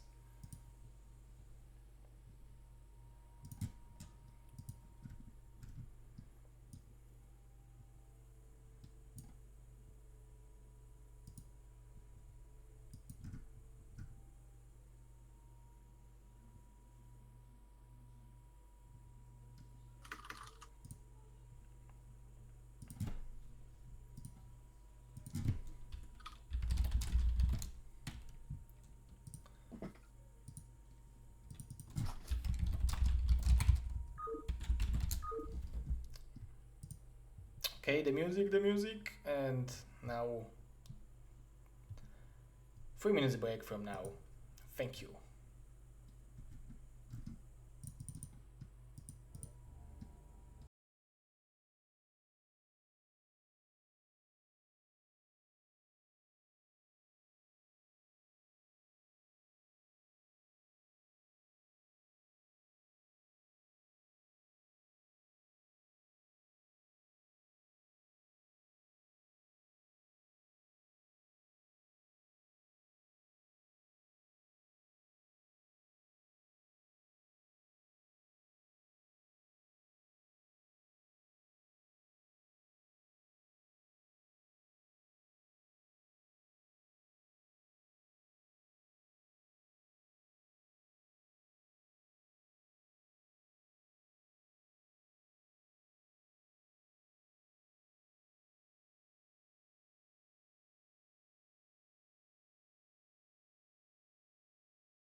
I'm here. Are you here? I'm here. So can we go with Yeah. game number 2, Aegyo versus Kara? Yeah. Okay, let's go. And if you don't know, I'm casting with Mr. Nayoken from United States, Gosu Terran. So if he is giving you any advice, if you are Terran, you should listen to these advices. Okay, I will show Yeah, the it goes game. to Terran, except my games versus Eon, they were pretty embarrassing to be honest. But I mean, even if I was playing really well, Eon is like, arguably the best European right now, best foreigner right now. He's really good. I don't know if Yeah. I would have had a chance. My MMR is something like 23 or 2400. His MMR is, like 3000. There's a huge difference between a 3000 player and a 2400 player. Yeah, Ion is incredible, and he's in a good shape, and he's practicing a lot. and he have a good understanding of the game, and he can play aggressive game. He can play longer game. I have a feeling like he don't have a lot of weaknesses, so it's very hard to play against Yeah, player like he's really hard to play against. When I first started playing again, I played him a few times on the ladder, and I don't know what the score was, like maybe like 4-3 or 3-2 or something like this. And he was just aggressive all the time. But I talked about this on BSL. Lately he mixes it up and he's not always all in. He does macro games a lot. I recommended the game of him versus Best. If you haven't seen that game versus Best, it's a legit macro game on Circuit Breaker. And he's a beast. He killed Best. I couldn't even believe it. Like, you don't beat pro gamers. Like, you in a gotta be long macro really game, good. you don't beat pro gamers. When Best is having 200 limit and he still is winning with him, Best with 3 or 4 expansions, this is incredible. You should go to Aeon YouTube and watch that game. Yeah, you should definitely watch that. Yeah, like, you don't. It's hard enough to cheese and beat a pro gamer, but to beat them in a macro game, that does not happen ever. So yeah, he's improved his skill immensely in like 1.5 years. Like, it's nuts. Yeah, and I think I will put on the command casters because guys are asking who is there, but now who is asking with me, but now we are in the game. Of course, casting with me is Mr. Nayoken, and we are here with the game Kara versus Aegyo, 1-0 for the Aegyo, and he's going for 12 hatchery again. But this time 12. he scouted very well with the Overlord. Yeah, so they both know where each other are. I actually have been experimenting with this scout that you just saw from Kari. It's very subtle, but if you notice, he scouted on 14. And if you scout on 14, you can see the Overlord right when it gets to your natural. So if it's there, he's top left. And usually people will horizontal scout as Zerg. So if you see the drone coming and there's no Overlord, then you also know he's top left. And then if there's nothing there, then he's probably cross position. So it's actually an interesting scout timing on 14. The normal is 11 or 12, and I actually like it quite a bit. And we just see a regular fast expand from Kare right now. Yeah, these are the small things which were coming out with the time when players are understanding the game much better. As you can see also in PvZ Protoss are scouting, like for example to the 12 o'clock over here to see if the Zerg is on 11, because he would send Overlord to the natural close to 1 o'clock. And these are like the small details that can give you small edge and quicker scouting and more time to adjust to some strategy which you scout. Yeah, it's true. And if you can find, 2 or 3 things that give you an advantage, it could, let's say you have something that improves your timing by like 2 or 3 seconds, and then another 2 or 3 things that now you're improving your timing from about 10 seconds, and 10 seconds is quite a long time. So yeah, little things matter and they add up. Yeah, StarCraft is very fast game, but 10 seconds is a lot of time. And in 10 seconds, you can do probably 15 stuff or more in, probably even more than 50. If you have like 500 APM like Kara, you have almost like 8 clicks for a second. Yeah, it's 500 APM. That's insane. I don't know how he's doing that. I don't think he's holding down the button either. Like you click a building and hold it down. I think it's legit 500. That's nuts. At the beginning, I thought that he's holding the button, but after like 25 minutes of a game, and on 25 minutes he had 420. And we have a move out from Kari right now. He knows the Zerglings are out of position, so this move out is actually pretty nice. But at the same time, the Overlord saw it. But you see, he just moved out and turned back around, and instantly Aegyo built a sunken colony because he doesn't know where the Marines are. Yeah, and he instantly cancels it. I really like that he canceled the creep colony, because if he's adding more links, he don't need this creep colony. Like we were talking about, little things, that's wasted money from Zerg, but he canceled it, so he got a little bit back. But if he hadn't have canceled it, a sunken colony, when you don't want it, that's quite a bit. It's also not just 75 minerals for the sunken, it's also you're losing a drone. Yeah, and definitely. And Kari must like this 2-racks build, because we see it again. He has so many Marines, and his stem timing is pretty fast too. And yeah, it will be 1-1-1, 5 racks plus 1 build from Kari. Let's see if he will decide to make more barracks this time. Yeah, normally when you do this build, you do like 3 or 4 barracks, and it looks like he is building his 4th barracks on time. But he should be careful. There is a run by to the natural, Extremely well Yeah. done by Aegyo. And there's nothing here. I don't even think he has stim. So there's gonna be like a base trade. He's not even turning around. He's just going for it. But there will be only one Sunken ready. There's two more Sunkens are in the middle of morphing. There is no medic here, but I think the SCVs are fighting with the links. They are killing the links, but a lot of SCVs are falling. But oh my god, it will be very close. The links are here, so he should be able to clear it. Oh, excellent hold by Aegyo. Yeah, that's great hold. Like, wow. Kare really needed a second medic. If he had a second medic there, I think he would have just won the game. But just having one, he couldn't really heal any of his units. And now, looks like they're both stabilizing, but both players took quite a bit of damage, and the Spire's done now. Yeah, and current number of Marines is like 2 overall. And there are some more links coming to try to deny mining. The firebats are very good, but I think Aegyo wants to kill all the Marines possible because he wants to kill Kara with the Mutas now. Yeah, you saw Aegyo there. He just ran around his lanes just trying to pick off Marines. He didn't even bother with the firebats, and he didn't just try and save the links. He really wanted to lower that Marine count because the Mutas are coming in probably in a minute. So any Marines he can kill is good for him. And Kare, his econ is trash, and he's just desperately trying to get up Mutas. And you see he's cutting SCVs even to get these turrets up. So he's hurting. He's in a bad... Well, his econ's hurting pretty bad, but so is Aegyo's. He's actually taken off drones on his natural. But look how many drones does Aegyo have. He have like 12 in the main base mining. He has a ton of drones. He wanted to remake economy before he started to make Mutas, so this was his approach. Maybe he decided that he killed enough to try to go for a macro game from 2 bases, from 3 hatcheries, and he even stopped mining gas for a few seconds to get more mineral income, to have more minerals for the drones, to increase his macro. Yeah, and I like Aegyo's spot right now. It's not a good spot for Terran when the supplies are the same. Yeah, so 43 versus 43, and Kari's hurting. He's building look how many turrets he's building. He's got 4 in his main. There's going to be more at the natural, and I'm sure there's going to be more than 4 at the main too, and that's a lot.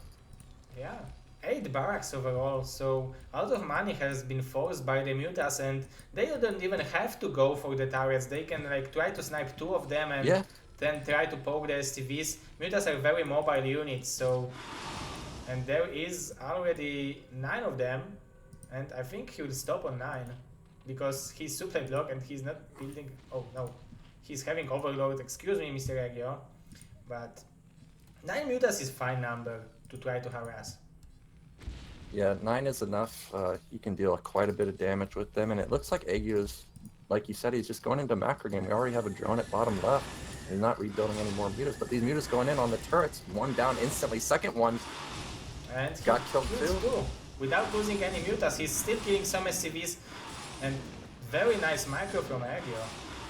Yeah, this is so annoying, and all of his buildings are in the top right, so it actually makes it hard for the Marines to get in position if the Mutas go up there. It was like 6 to 7 SCVs for 1 Muta, and he even killed some Marines, so very great good trade aggression from Aegyo. Yeah, and in the same time he's going for the Hive, he's sending Hydralis to defend his third expansion, so he's playing totally normal game. He wants to transition this game to the macro, to the tech, to the upgrades, and in the same time Kari is struggling to handle with the Mutas only. Yeah, he is struggling, but I think he's reacting just fine. Usually when you 4 racks or 5 racks, you go double vessel, but he just doesn't have the money for that. I think he's really just trying to get a couple tanks, just 1 starport vessel, and just go for the macro game, because he's taken too much damage to go for a push. I think his really best option is to just try and go split map. Oh yeah, definitely. The split map situation is what he dreams about right now, but I think now look, the supplies are still ahead for Zek, so he's still stabilizing his position, and he's even sending some drones from the natural, because he found some time to build the drones to saturate his third base. You do it only when you are ahead. Yeah, and these Mutas are doing a great job. They're keeping all the Marines in the base now. Just now, Kare is really out on the map, but the Overlord sees him, so he's out on the map, but not really, because he's not really moving anywhere.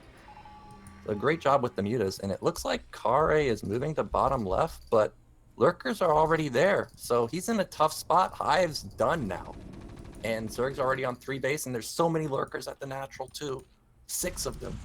Yeah, it will be almost impossible for Kare to kill him with this Marines Oh, process. look at Egyo. He's going for Greater Spire, and as a Terran player, I almost never scan at this moment. So he's gonna have, he doesn't even have an add-on, he doesn't even have his vessels started yet. So there's gonna be nothing to stop these Guardians coming out. Yeah, definitely. It will be great idea to go. Of course, Agro is not having a lot of gas and it will be very gas heavy, but he will have 3 extractors income, so he should like gather 500 or 600 gas before the Guardians will be up for morphing. Oh, these lurkers. Holy. Oh my god! So many Marines died on that one shot. Yeah, and 4 Guardians is still fine. Yeah, you don't actually have to build very many Guardians with your mutas. Just like enough to be annoying, like 3 to 4 is enough. And then Terran has to blow their Irradiate on that. And really, your main attack is going to be Defiler. So if there's nothing to kill the Defiler, Terran's just basically dead almost. So we are basically buying 1 Irradiate for 100 gas and 50 minerals. So this is very good. Oh! But the mutas almost died, and now he should like maybe go with a safe path and try to move them somewhere on top of the cliff. Yeah, I'm actually surprised he keeps them over on the right side, because I feel like he's not ever trying to harass the main. So I think, yeah, like you said, he should have just put it over the cliff a while ago. But there he goes. He's moving them now. The Guardians are going to be out in a few seconds. Kara wanted to intercept the lurkers, which trapped him before. He even made a circle to do it. And I don't know why he made this Greater Spire when he didn't make Guardians at all. Yeah, is he not going? He's got to be going Guardians. Yeah, but there he goes. I had a feeling like he could have this Guardians shooting for like 30 seconds now, and he's just starting to morph them, I believe. So he had the opportunity to make them much quicker. Yeah, it's true. He did. But look, the Starport is building a dropship. He has no idea there's Guardians at all. Oh my None. god. There's no Wraith, no Vessel, nothing. These Guardians are just going to sit on the cliff and kill everything. So, Kare, this push, this is his only hope right here. Definitely. I don't know if there is a consume on the Defiler, but I have a feeling like Agio did everything what he needed in this game, and now there is a energy for the Swarm, so there is no... Oh, and the Vessel go down! Oh my gosh. Now the Guardians are out, and they're just starting to attack the natural. Oh my goodness, this is terrible for Kare, and I have a feeling like this is GG already, because what Kare can do, of course he can play from only mining from main base, but look at Agio, he's having 3 hatcheries in his third base, he's having excellent tech. I don't know what about upgrades after this action, I can check the upgrades, but overall I don't think Agio made a lot of mistakes in this game. Yeah, he played perfectly. They both did a base trade type build, and under crisis management, under crisis mode, you know, Egyo responded very well. And oh, these lurkers! The Marines will die for free. So many Marines. Of course, there will be dropship, but look how many Scourges are waiting for the dropship, and it will be very good interception. Yeah, this is basically perfect from Egyo. He's got Scourge everywhere. He can't really die to anything. He even has one Devourer, but it's not paying attention, but it doesn't matter. The race still died. Yeah, and he's still not mining properly. He's trying to gain some map control with the tanks, like to be annoying for a Zerg, but in the same time he's being annoying in the place where Zerg wants him to be annoying. So it's not a problem for Aegyo to handle with this few tanks shooting to the... Oh, but he sniped the Defiler. Yeah, very nice move. And now bottom left is completely open. There's nothing there. Yeah, he can go. Egyo doesn't really know what to do. Look at those units in the middle. They're just bouncing back and forth. Yeah, he knows he has to defend this base, and I don't think Kare is aware that there is nothing on top of the cliff, and now he will not be able to bust it. Yeah, the Nidus allows Zerg to get their units across the map whenever they want. Pretty nice building, I have to say. Yeah, very good building. Like very quick metro or subway. Yeah. And now these got a couple lurkers and one defiler out there. To be honest, this is like almost unkillable He with could Kari's kill it. He intercom. could heal. Oh, this Firebat is a hero. Yes, he is. Now Oh, we still have one Guardian over the natural. And one Devourer. there is 1-1 already on the link, so the upgrades are the same, which gives an edge to Azeric again. And oh my god, such a nice game for Erko. He's playing like a beast, you are right. He knows how to play Azeric versus player, and Kara is, even with 400 APM, he's not aware that he's losing some units over there. This is how much is going on in this game. Yeah, like if you just look away for a second, you know, your whole army can die. And we just saw there, those lurkers just obliterated almost all the Marines. Oh, Aegyo's econ is just out of control. He's gonna be on 4 base. Kare has no map control at the moment when you need to have like complete map control to do some kind of mech switch. And you know, I was talking about this earlier, he's probably only gonna have 1 starport, so his vessel count's really low. So like he's in a horrible spot, and just now he's starting to put down factories. And he's macroing Marines only from 4 barracks. He didn't even add it 5th barracks. So this is like also the indication of this great Muta harassment and Link run by. Yeah, the Link run by just did so much damage, and the Mutas, and then the Guardians also. It's just great play from Aegyo. The Firebats are very good, but the Links are very well upgraded, but Marines can be very cost efficient. Oh! He sniped them! The Firebat shot sniped it before because the Swarm was on time. I can't believe he's like delaying Aegyo so much. Like this army is tiny, but he's able to keep Zerg relatively in his base. But I mean, Aegyo's econ, he just transferred like 20 drones to his natural. I mean, bottom middle, and then now he's taking bottom right too. Yeah, the Guardian was trying to do something still, but there is a hero rate. Look at this army control, three vultures only. But this base is unprotected, so he can kill some drones with these vultures. Yeah, but there's so much going on, he doesn't even know that that's a possibility. He's still dealing with these lurkers on the right side. And Aegyo is adding 2 more expansions, that's how confident he feels right now. He has such a great everything, I would say, upgrades, macro, economy, and even unit composition. He gets everything what he needs. Yeah, he's playing really well this game, and even dropping on the 3 o'clock position, but he forgot to borrow it. And but yeah, he have a Kari drop doesn't in even natural. notice at all. Yeah, there is a drop in natural, there is a drop in third, and even Plague to kill the STVs much quicker. Look how quickly the STVs are dying. Oh my goodness, such a perfect game from Aegyo. Somehow I'm just watching and enjoying. Yeah, that's true. This is the pure beauty of a Zerg. Aegyo is showing us some great StarCraft, and Oh, and he dropped the natural also. I didn't even notice. I was looking at the mid right. He has a drop of lurkers. yeah, this is double drop. Double drop. So he's taking something out of Jae-Yun's playbook.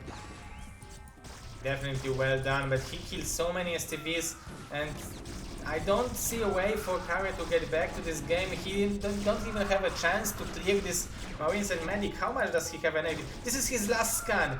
He don't have any more scans left. Okay, so he needs to land this command center to... Oh my god, this is such a disaster for our Norwegian player. Yeah, this was not his game. Unfortunately. Those links just did so much damage, and the Mutas did so much damage. But Aegyo is just playing really good this game. This is one of the best games I've seen Aegyo play, to be honest.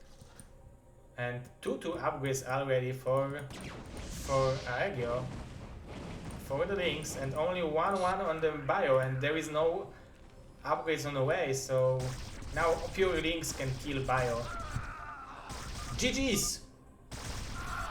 Whoa. GG. Very nicely done, and we have a 2-1 lead for Team North America. Congratulations, Mr. Naoken. Thank you. NA power, baby. I knew we could do it. Yeah, this is very, very well done. Yeah, we're proving all those Team Liquid EU NA haters that NA's got it. We can hang with the big boys. Yeah, definitely. You have a pretty good and very good lineup. So I don't know why people were saying that it will be 9-1. I mean, uh, Europe also have very good lineup, but as you can see, Jae-Yoon winning with a Koget, Aegyo winning with a Kare. The players' level is very similar.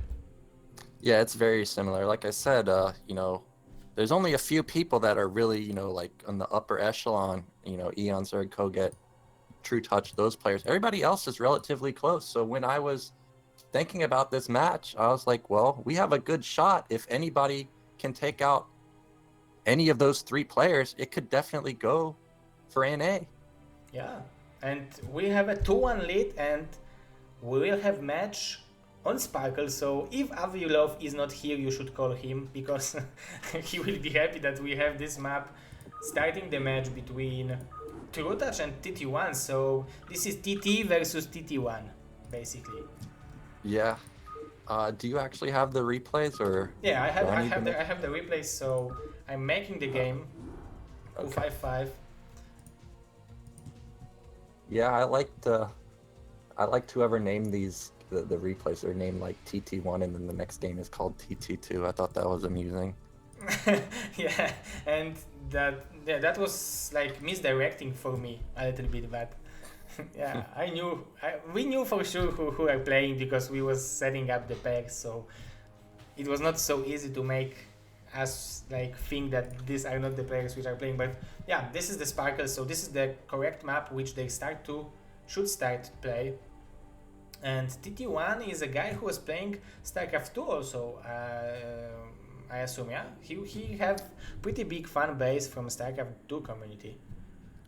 Yeah, and when I was looking for players, I asked TT1 to play, and he said no. He was playing StarCraft 2 at the time. I'm like, TT1, we need players. I need a good Protoss, and he's like, okay, I'll play. So yeah, he's mixing in his time as StarCraft 1 and StarCraft 2 nowadays, and he's still a beast in StarCraft 1. Yeah, I remember him from like back in the days, like 2006, 2009.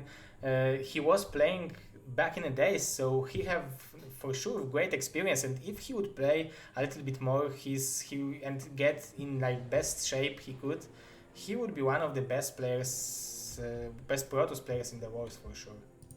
Yeah, for sure. Like back when Fish was out there, I remember him beating, was it Gameo on stream? Like a decent pro on stream, and like I think he hit B rank. B rank is pretty damn high Oh on yeah. Fish. So yeah, he's really good. I wish he would play more. And we're on Sparkle now, and I know he loves this map, so we should start. I'm interested to see what he pulls out. Yeah, we should go to the game, and I think everyone wants to see who won, TT or TT1. Yeah. So let's see, 2-1 score for North America right now. So impressive games from Jae-Yoon and Aegyo. And winner for Europe is Mr. Eonzerg. So, oh, I paused the game or...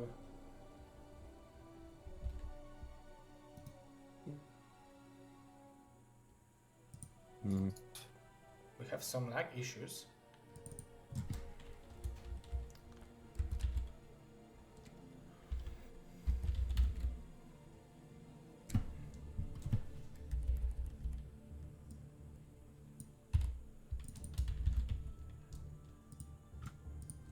So, are you here? Well, I mean, are you in the game? Something is wrong with the sound also, but let's hope it will stabilize. If not, this is not a very live game. We can try again. Okay, so let's go again. I think we had some problems with connection.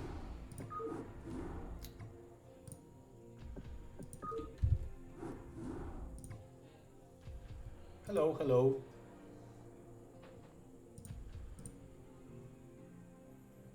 Oh, I show you the folders. No, I showed you only the games. So I don't think I give any spoiler to you boys. I'm very happy that you are here. This is event Europe versus North America continent battles. And this is like some other different event we wanted to make for you.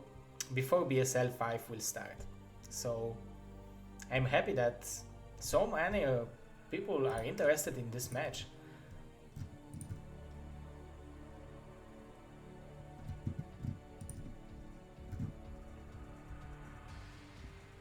No, there is no Draco today in this tournament. There is a lineup over here, but BSL 5 should.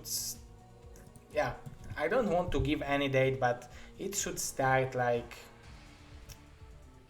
in 4 weeks. It will be very soon. We want to be prepared very well before it will start, but yeah. Sorry, my internet is just weird. I don't know. Oh, no problem. We are not in huge rush, so you can go to the game and we will start again.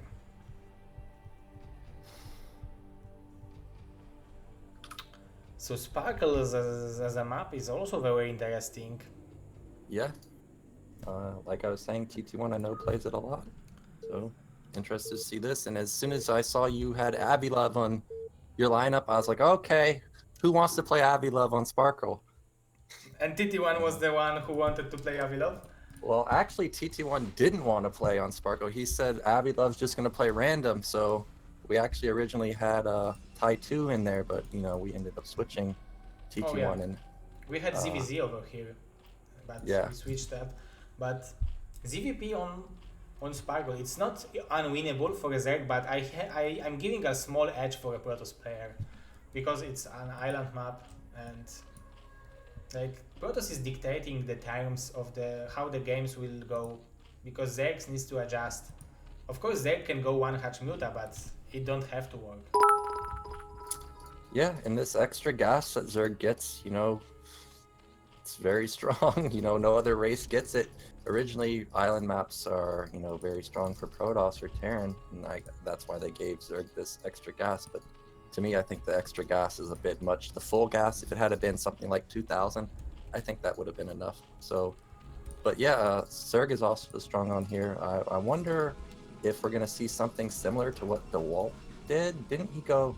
Oh no, that was versus Danny. I was going to say, is it going to be like a mass, like gateway shuttle drops, or is it going to be like mass Corsair carrier or something along those I think lines? against the Corsairs are like safer option because you can go with like very fast for zero drop and it can work sometimes because Zex are basically on the drones before the mutalists will be there or for maybe few Hydralisks. So, but I think Corsairs are a safer option. And Little Shava, thank you for 166 cheer. Thank you so much. And welcome as a top cheerer of the month. So probably double hatch from 2-touch because this is a very good map to go for double hatch. Yeah, and looks like Nexus first from TT1. Do you think True Touch will go 3 hatch before pool or something? I mean, I really never play this map, but 3 hatch seem to me might be smart, right? You just build it at the bottom right and get the third gas pretty fast, but it looks like it's spawning pool. Oh, I was expecting 3 hatch, but he wants to make quicker tech. It's fine too, because on like 12 hatch gives you proper economy and he can like go with third hatchery also relatively easily, so it will be pretty fine for 2-touch to start this way. Of course, TT1 economy will be also very good because he is making almost the quickest Nexus possible. Yeah, so when you see a build like this, 2 hatch on Sparkle, do you think it's going to be Hydras or should we expect something like 2 hatch Muta? What do you think? I'm expecting Mutalis because if you want to go Hydras, you can go with third hatchery before the pool because if you are going Hydras, you can go with macro mode and you will like have money to make 4 hatcheries and then your economy will be so good that you can like send more overloads and have money for new expansions. So from my perspective, this will be Muta build, but let's see what 2-touch will prepare for this match. Yeah, to me this also looks like 2 hatch Muta just because of how low the drone count is and how fast the lair is. Yeah, but I think he will add third hatchery soon because he's having this surface. There is still a long time before lair will be done, so now 2-touch should have a surface to make another hatchery, yeah, and he's doing that. Yeah, and one thing that's so difficult about why does What? TT1 why is TT1 building this zealot? What is the Oh, it's weirdest? This is the weirdest placement of the hatchery I ever seen. why? Why wouldn't you make it close to the minerals? I don't know. but yeah, one of the difficulties with the islands is nobody can scout, right? So, like if TT1 went Corsair and then it was like a Hydra build, still the Overlord's getting the base, but that's what makes island maps difficult is you could get blind countered pretty easily. Yeah, but this scout is very good for the True Touch because he knows that this is expansion, so he don't have to be prepared for some kind of early aggression from TT1, and this is important from him because now he knows that he can add more drones, and he can. I think he still should go for the Spore, but I don't know. He knows better, so let's see how it will go. Is double Stargate popular on here? I feel like that might be like I don't know. I'm just kind of thinking about why is it one Stargate and not two Stargate? And maybe he wants to make quicker robot to like transfer probe to the different expansion. Or maybe in case of the Hydralisk, he don't want to overinvest into air. Mm. Yep, that's true. And yeah, the Spire's almost done, so basically TT1's just gonna scout and see the Spire and probably turn around. And we have True Touch already on 3 gas. That's so much gas. Yeah, and his echo is not very good, but he have enough drones to make Mutalisk from 3 hatcheries and from 3 gases. Yeah, and he just started his Carapace for Mutas, and I don't see a Hydra Den. He's upgrading drops, so I was gonna say I guess he's going mass Muta, but since he's getting drops, I'm guess he's not doing that. But I don't see a Hydra Den. Yeah, I think he wants to do drop just to have more expansions because if you want to play against Protoss only on these islands which you have, I think Protoss will win easily. So as a Zerg, you have to do something more. I feel. Yeah, I keep forgetting that this is an island map. I'm not used to not being able to move to get a base, so yeah, that's probably the reason. There's the double Stargate, so I guess he just wanted to get one at first, see what was going on, and then make a decision on does he need more than one or not. And like you said, there's also the robotics. Yeah, there is robotics. There is a lot of cannons being forced from this like quicker pool, so I think it was definitely worthy for True Touch to go with this quicker Spire. And the big factor for going the quick expire is that now TT1 will be done with +1 upgrade and True Touch is halfway done. If he would go for a triple hatchery before the pool, he would start making upgrade when TT1 would have his own done. So now he's only half upgrade behind, not the whole upgrade. So this is also very important. Yeah, it's very important to get armor versus +1 Corsairs. Corsairs just obliterate Scourge and Mutas and Overlords. But one thing that True Touch does have going for him is that for Protoss to get +2, they got to get a fleet beacon. So I don't expect that for a while. So True Touch will have the upgrade advantage if he goes for +2 armor. Yeah, there is a lot of Corsairs. 7 Corsairs is a huge amount, especially with +1 upgrade. And I think it is a good time to move out for TT1, especially that now he's having this upgrade advantage, and in few seconds True Touch will have his own +1, and then it will be much harder to face Mutalisks. Yeah, I agree, and it looks like TT1 is going to take that base right now, and the Scourge are just barely out of position and don't catch it. Yeah, it was very close. And if I'm TT1, I'm clicking the Scourge to see when the +1 hits, because as soon as he sees it's hit, he knows that he should be worried about some kind of attack coming in. True Touch is sending Overload slowly to the expansion on the top. I think he don't want to take the closer expansion. He wants to take the whole island with 3 extractors. So this is pretty greedy, but it definitely can pay off. Yeah, and I don't. Oh, he does have an Overlord in there. I mean, a drone in there. And looks like True Touch is hit +1. It's time to go. Yeah, it's definitely time to go, and he will be able to cancel this expansion. I have a feeling. I don't know. There is so many Scourges. If he will make one mistake and lose this Scourges, the game will be done. Yeah, there's so many Scourge, and like you said, this timing from Two Touch is perfect. The cannons weren't done, now he's picking off Corsairs, and now there's no way T21 to... Oh my Oh god! my goodness, the Corsair died so quickly. So many Corsairs died there. And there's no way TT1 can take this base now, and now True Touch has his drone up to the top right now. Oh my god, I didn't expect that the Scourges will connect so well. And So, look at TT1, he's put down a third Stargate now. 3 Stargates, he's actually upgrading +2. He did get the Fleet Beacon, so like his whole army is Corsairs right now. There's nothing left. yeah, and I mean, Two Touch is very low on eco right now, so for him losing a fight means he's losing the game, but TT1 eco is very good, so he can rebuild his army still. Yeah, but I mean, I agree. TT1's econ is very good, but how is he going to get another base? He's trying to sneak to bottom left, but the Overlord's going to catch him. So I feel like True Touch should just go over there and just kill this shuttle. There he goes. He instantly went down to the bottom, and Scourge is coming. Oh my god, this will be so close. Let's see if Two Touch... Oh my god, he missed the shuttle for 1 centimeter. Wow. And now he will see the shuttle is here, so... He saw the probe. So this is dead. Yeah, the expansion will not happen. And in the same time, Two Touch is expanding. So what can TT1 do? Look, I'm looking at his main. We have 10 Corsairs out. That's it. And True Touch is going up to Hive Tech now, so he's going to start having, you know, +3 armor and Devourers and stuff. And Corsairs don't do very well versus Devourers.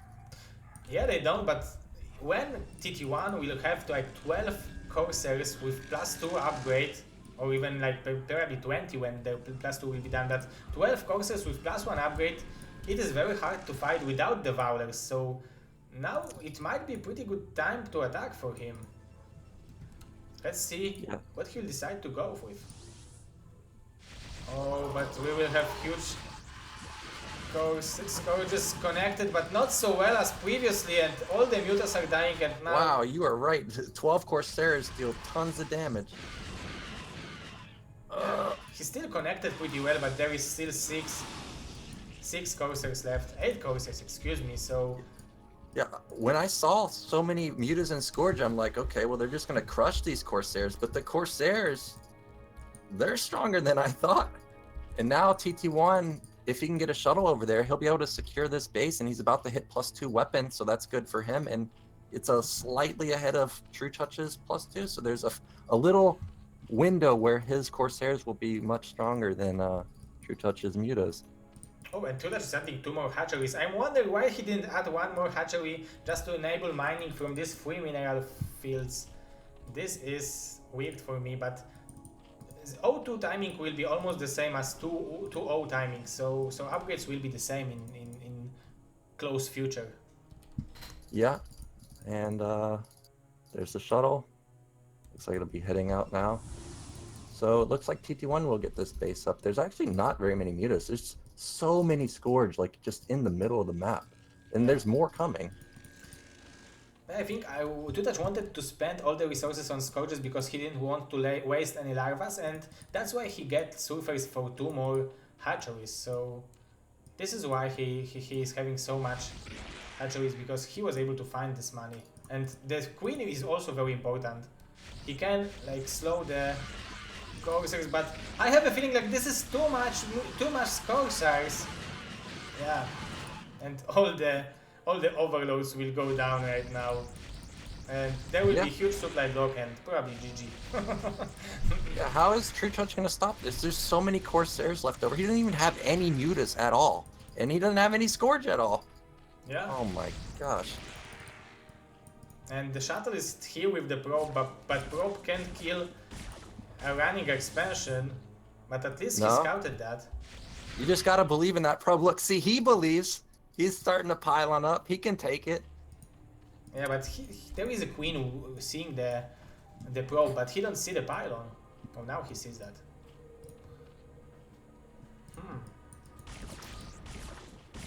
Greater Spire just starting up, so Devourers sometime soon. But look at True Touch's money. It's actually nothing now. Where did it all go? I mean, it went to a couple hatcheries, but Yeah, he's not having very good echo. He's not mining from these 3 mineral fields. He's not having a lot of drones in the 12 o'clock expansion.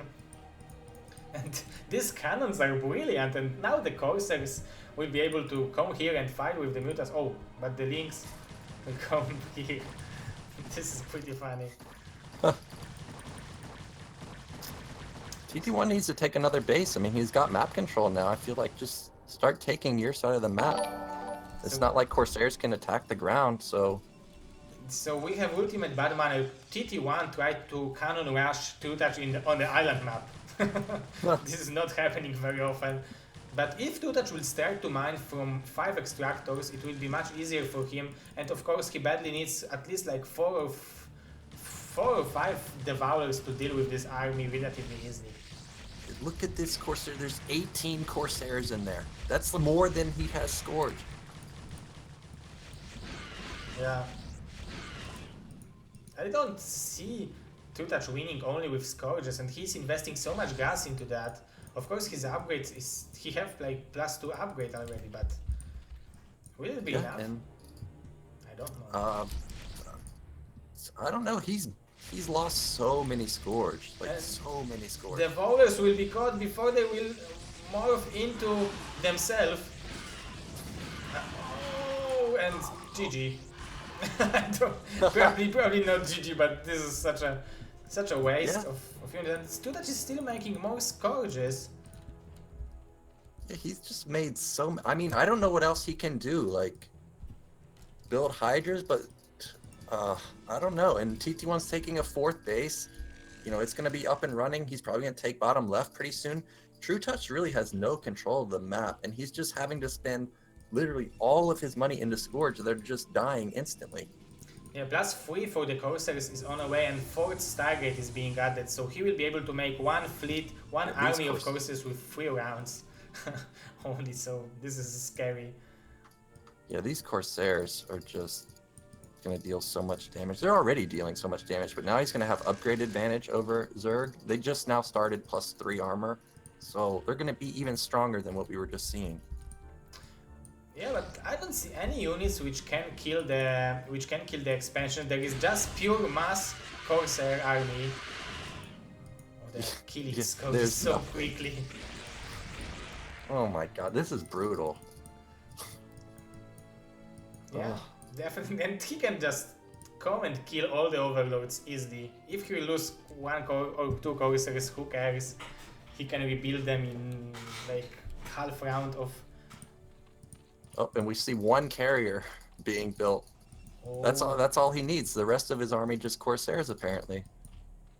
Yeah, but sometimes you can snipe a carrier when the Protoss is not aware, if he's not watching with 6 Scourges, so... I would like to see some maybe Zero drop, maybe River tech switch for TT1, just to enable himself some kind of harassment, some kind of killing drones. Because now 2-touch is mining from 5 extractors, and if he would have like 5 or 6 Devourers and 12 Mutas with that, he could easily deal with this 24 Corsairs. Yeah, he could definitely easily deal with it, but like you said, True Touch has been like all in basically the whole time. He has no drones anywhere. Like, top has no drones. Mineral, like the natural is about to get mined out. The main's about to get mined. It's kind of undersaturated too. Like, he just has no money. Yeah, he's starving, and that's why he's building so many Scourges. And I don't understand this army composition. Devourers plus Scourges. Devourers are great with Mutalisks against Corsairs, but I don't know what is like the advantage of Scourges over here. Maybe the cost.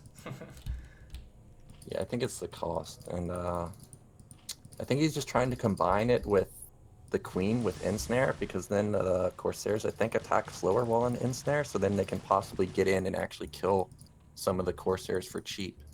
Well, cheap, somewhat cheap. Yeah, because he's mined out in his third gas. I don't know if he's mined out in the natural, he still have some gas. Yeah, he's depleted basically everything in his main. The nat and that third gas, and all he has left is the top, really. Yeah, so tons of Devourers. In a second, Two Touch will mine only from 2 extractors and from 3 depleted ones, so it will not be the best case scenario for him. That's good that he added some more drones. If he wants to play a longer game, he have to have at least like 50 drones mining. Yeah, and looks, we have this Nidus at top left that's been hidden, and I see him consuming some Zerglings in his main, so it looks like he's probably going to try and do Dark Swarm push to that middle island base. Oh, this is brilliant. You can't do anything beside the disruption web against it. Yeah, there's nothing there. I'm just waiting. I'm watching this Defiler. It's not going in the Nidus.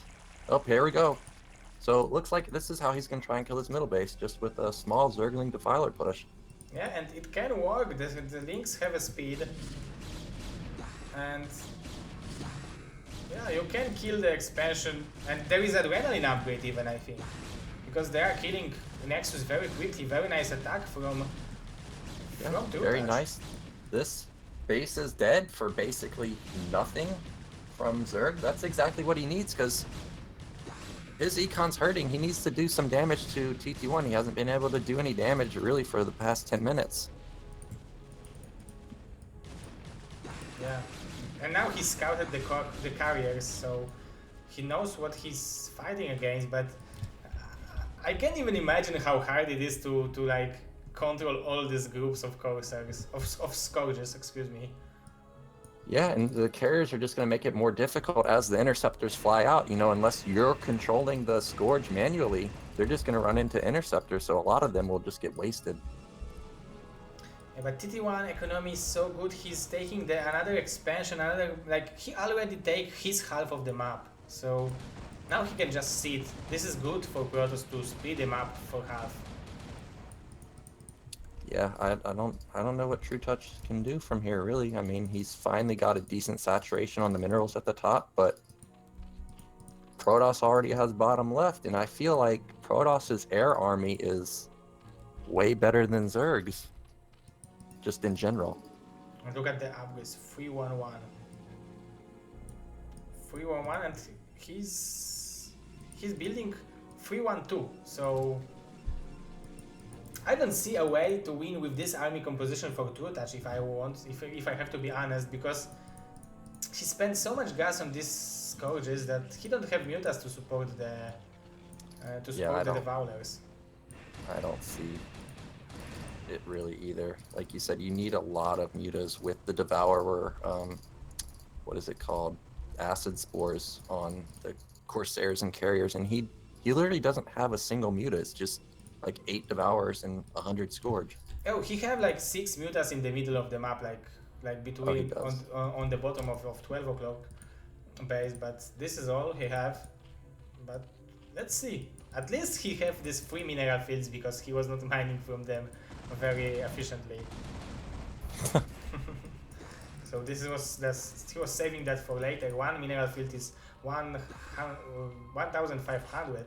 Oh, we will have huge drop, so probably to kill this expansion on the bottom left location.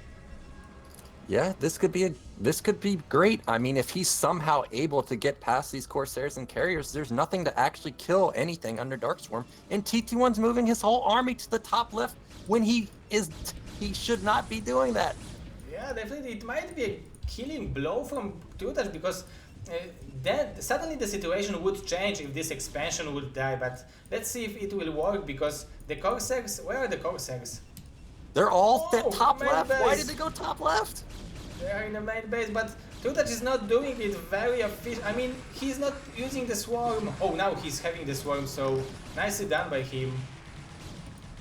Yeah, so this base is dead. Carriers are coming back. I mean, I'm not sure.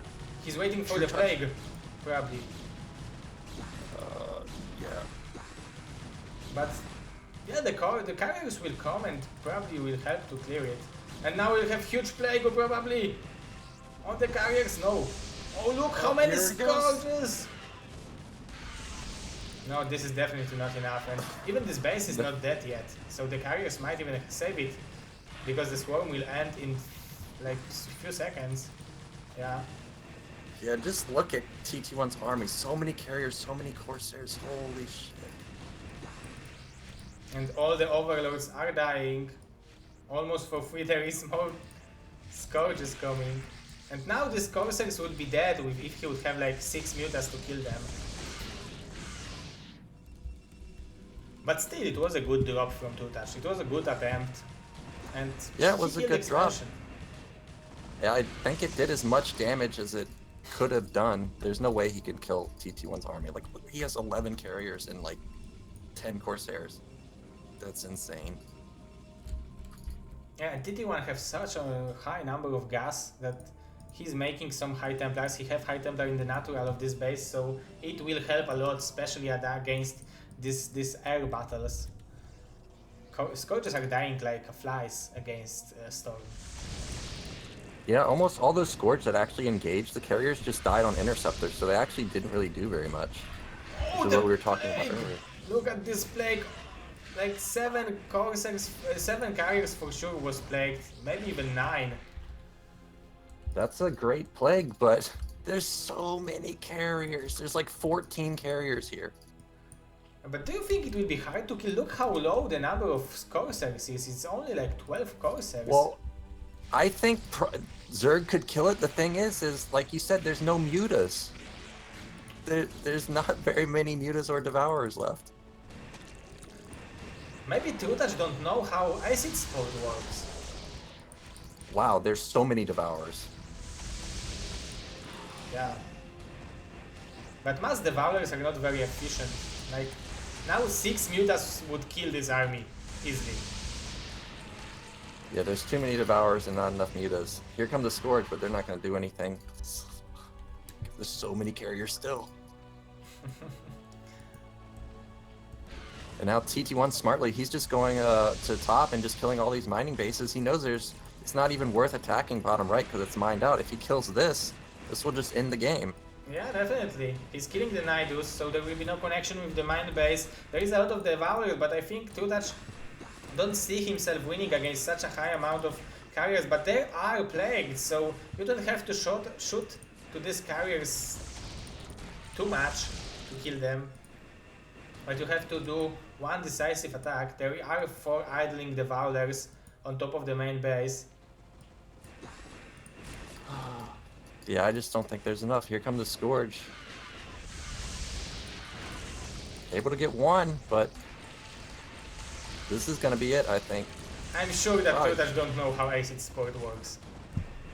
He actually killed quite a few carriers right there. He lost 5 carriers, but just now we're not mining top left anymore, so True Touch is literally going to be broke in maybe like 30 seconds. Yeah, he will mine from only 6 mineral fields, 3 in the main base and 3 in the top 12 o'clock.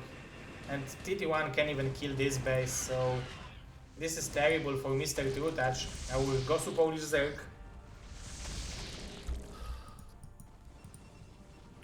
Three 1 upgrades against 3-1.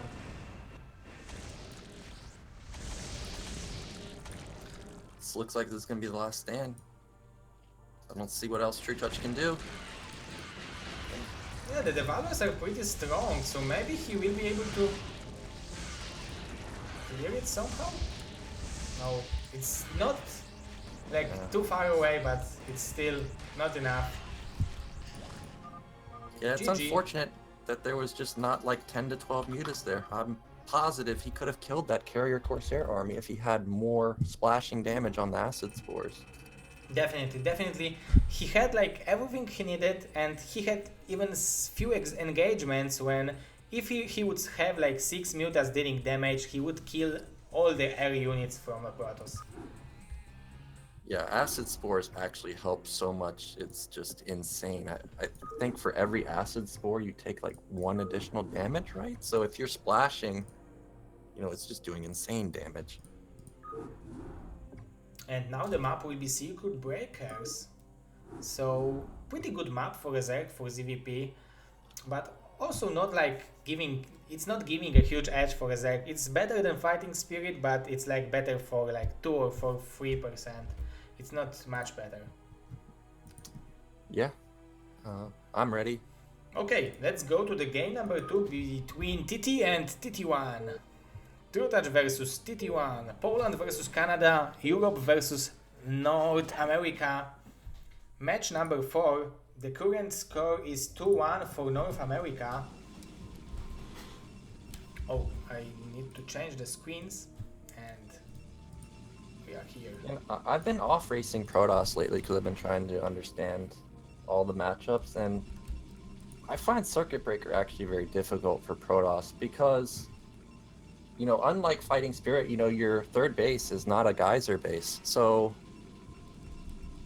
when you're playing Protoss with, you know, against Ling Lurker, Hydra, Defiler, and all that, you actually don't want, you know, a million zealots, right? You actually need high gas units like Templar Archon, Reaver, and stuff like that. So I actually find this map very difficult. For PvZ, from Protoss perspective. Yeah, for Protoss. So I would favor True Touch on this map. Yeah, that's why he chose this map. He feels very confident here, and also the case on CB is that you can't make like proper wall-in with only one gap. You always have like at least 2 gaps in your wall, so it's not so easy to make one gateway compared to Fighting Spirit, for example, where you can make a gateway forge and then you have only one gap which you can hold with one probe or one zealot. Yeah, that's true, and looks like we have True Touch just doing standard overpool, and looks like TT1 is probably just going to Forge Expand. I mean, we talked about this last time, where Forge Expand just seems to be the meta right now. Nobody really does Gateway Expand anymore. Yeah, it seems to like Zex are adjusting to one gateway pressure and aggression so well that Protoss are not like dealing with the links as well as they could, and now they decided to go with much like echo builds, which is faster Nexus and some safe cannons. Yeah, so when TT1 gets in here, he'll be able to see that this is an overpool. So when you do this build, you can actually build the Nexus before the cannon if you want. Yeah, definitely he can. Yep, so it looks like he's going to do that. Yeah, he's a smart player, he knows about it, and even with this probe here, and look at True that he's even making only 2 links he's making, and all the rest will be drones. Yep, and then it's very important to keep this probe alive as Protoss in this matchup because you really don't have vision at all as Protoss, except for this probe, and then other than that, you have to really get a Corsair out. So if he loses this probe very fast, you know, there's all sorts of things that he can do like a Ling all in, Hydra all in, you know, he could just go standard, go lair, and then go Butas or something like that. So it's very important that TT1 keeps this probe alive because he won't be able to scout for a long time if it dies instantly.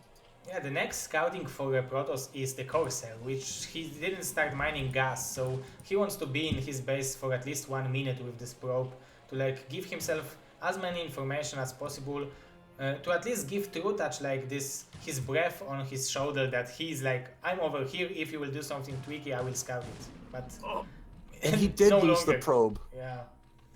So he's gonna have to send out a second one very quickly, or basically he's just like gambling on what True Touch likes to do. Because now really, True Touch can essentially do whatever he wants, and Protoss has no idea.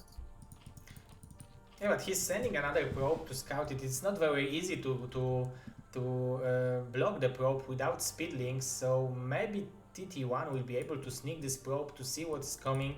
Nothing weird is coming from True Touch. He's not even making a layer just now. Yeah, so it looks like True Touch is not planning to do an all-in, but if he can just keep the probe like out on the perimeter, that's good for him. Because, you know, TT1 will have to worry, is it Hydra all-in, is it Ling all-in? And he's actually sending out a Zealot to kind of force his way in here to find out what Zerg is doing. Yeah, I really like that True Touch is not showing, even though that he's not making anything weird, he lets TT1 think that he's going for something weird, and I'm wondering, of course TT1 is not overreacting, he's not adding one more cannon, but I think he should now, because he didn't see, like, he don't know what his opponent is doing, so... Yeah, he has no idea, and you see him sending out even another probe. It's really important, you really gotta scout Zerg, they can do so much stuff, and if you're prepared wrong, it kind of just ends. But he's skipping the Corsairs, he's going straight into Citadel of Adun, so it will be mass Zealot pressure, and you do it when you see that your opponent is not going for the Mutas but only for Hydras, but Tutach is going for the Mutas, so Yeah, interesting. like you said, you do it when you don't see Mutas, but he hasn't been able to scout at all, so He's this like seems blind kind of countering. risky. Blind Yeah, countering kind. Mass Hydra. Yeah, and there is a Spire, but there's no gas at the natural, so I'm guessing it's not Mutas, so it seems to be working out for him so far. And TT1 is not making +1 upgrades for the Zealots, so even Mass Links could deal with the Zealots relatively easily.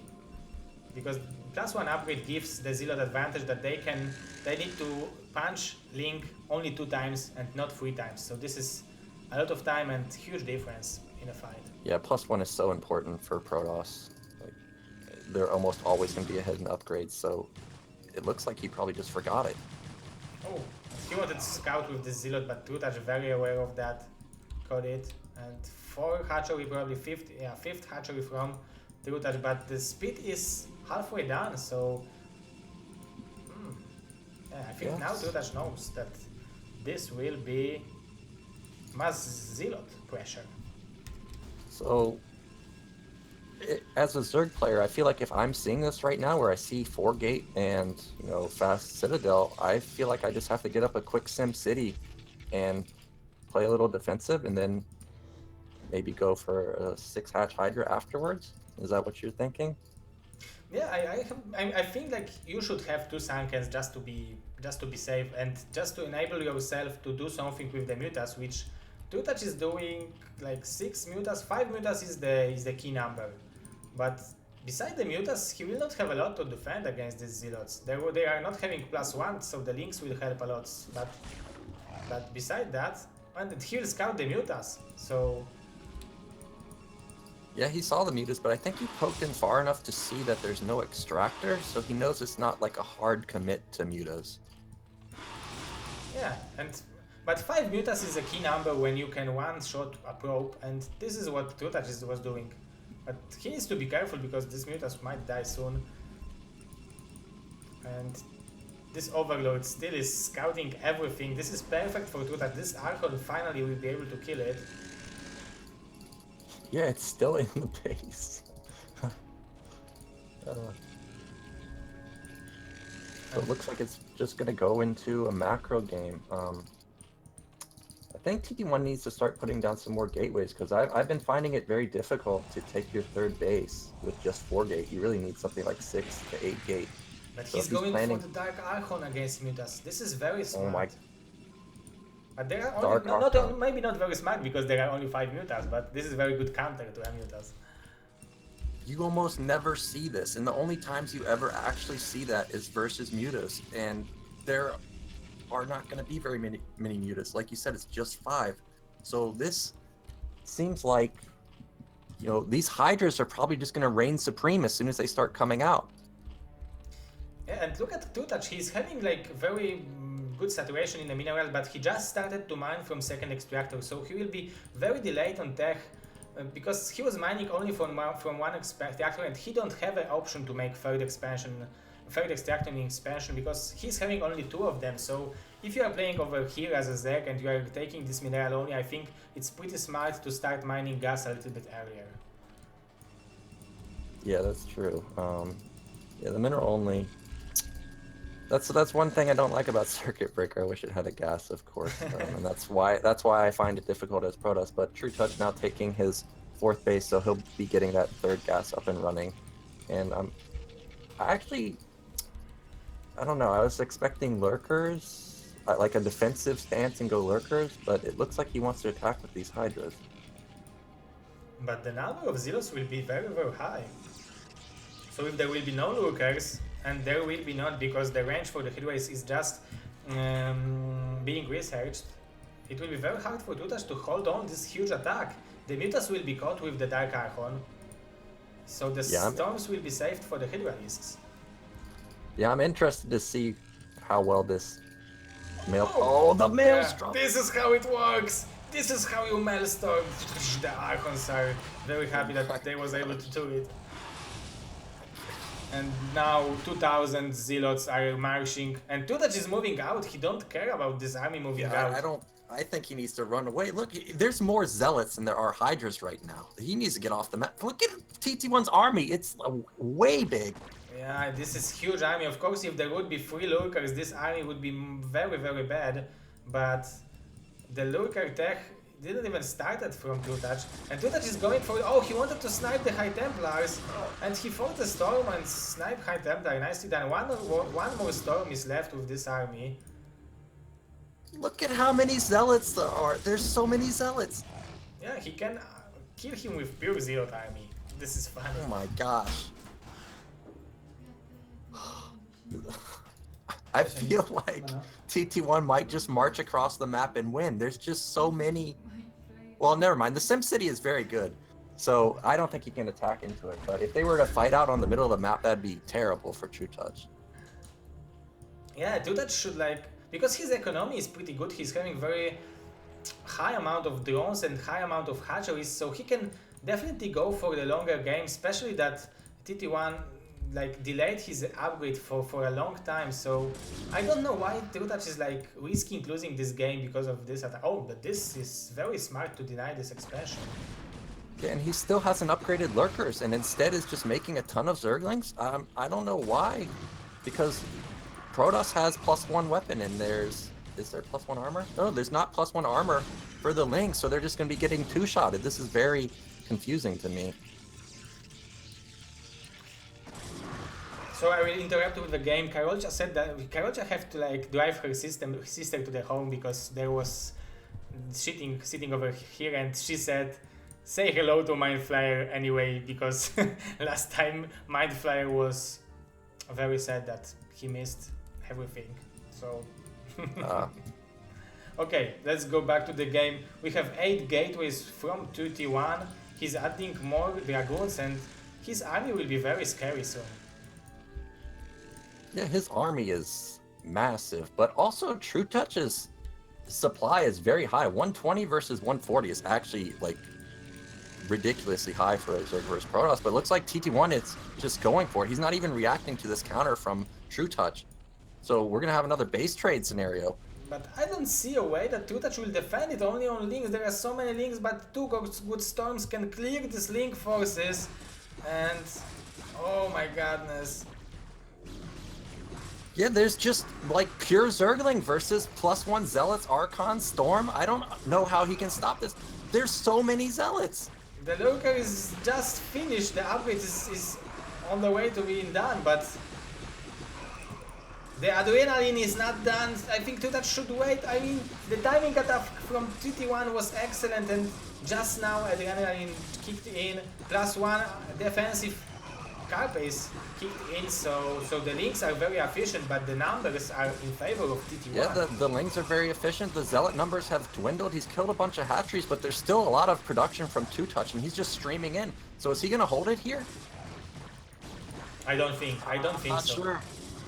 Yeah, I think it's just too much, and TT1's reinforcing with Dragoons. Oh, look, True Touch smartly turning those Hydras into Lurkers, but it might just be too late. Yeah, he's killing his macro hatcheries. Of course, Zerg can produce a lot of units, and maybe he will even leave it with the Slurkers for a few more seconds, but this is huge damage being done by TT1.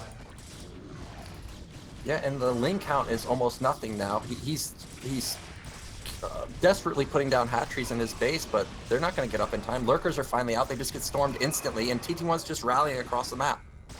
Yeah, the Lurkers are doing so much damage to the Zealots, but there are only 2 of them, and the Links are fighting with the Goons, also very good, but the numbers are not in favor of 2-touch, and he's killing the Dragoons very nicely, but beside that, look at the supplies. He's doubling the supplies.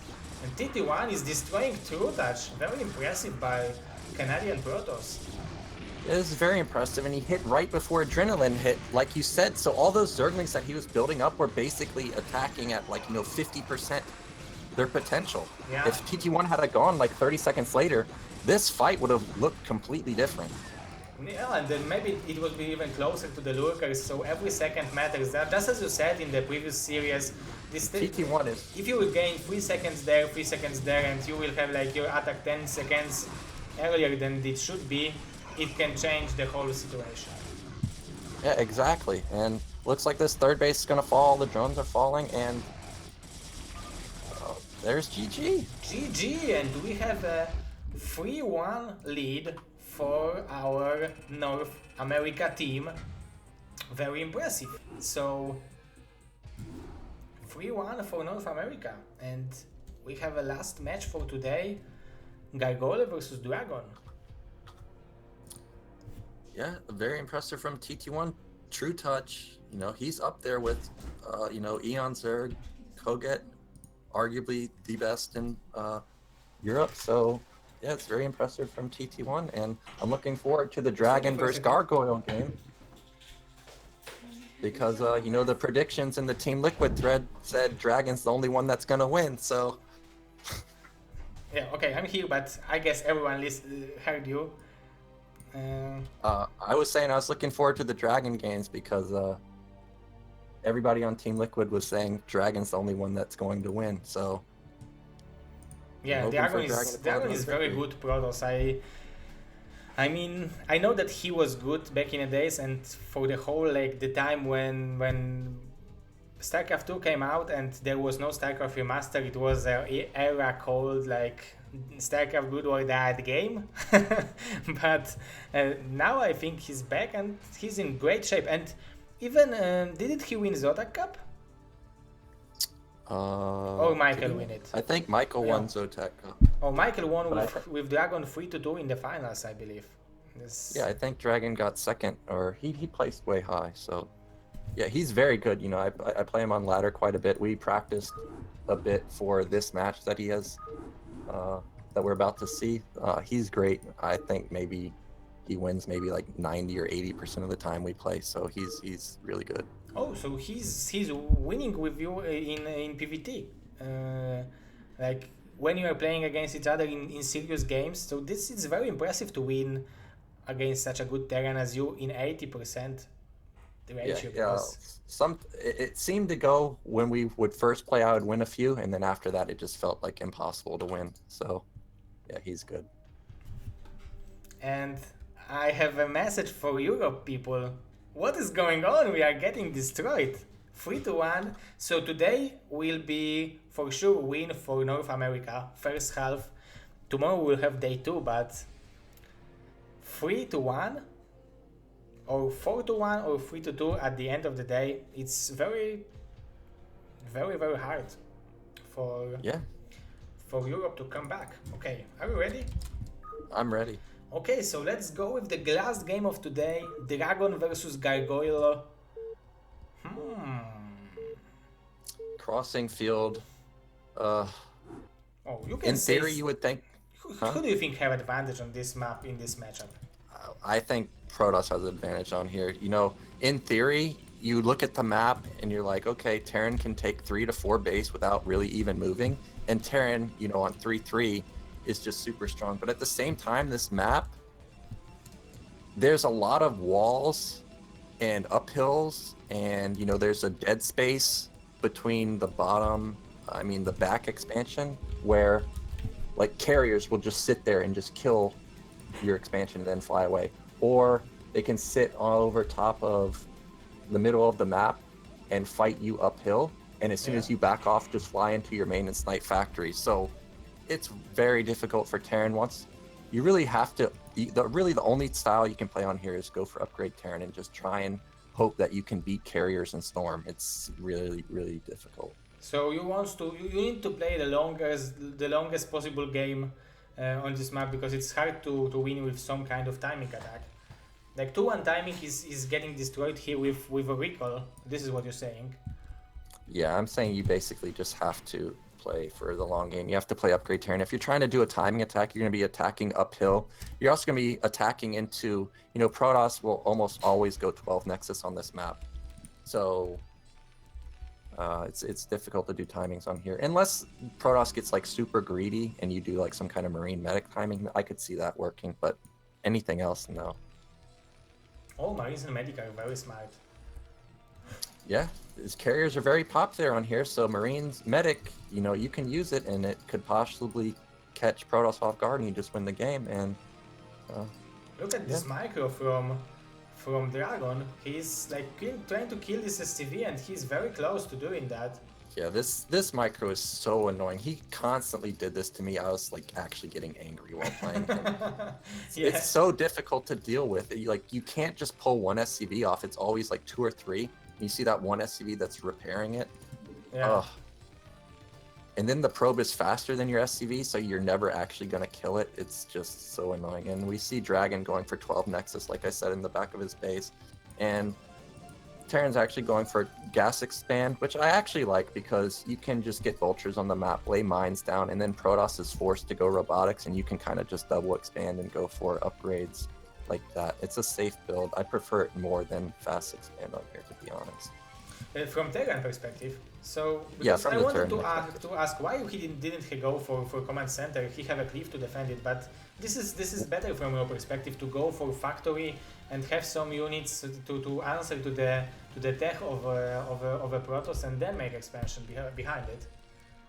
Wait, what was the question? I didn't hear. I wanted to ask you, do you think like starting with this fast factory is better than go with this like fast expansion and increasing your echo? What is like giving you this fast factory?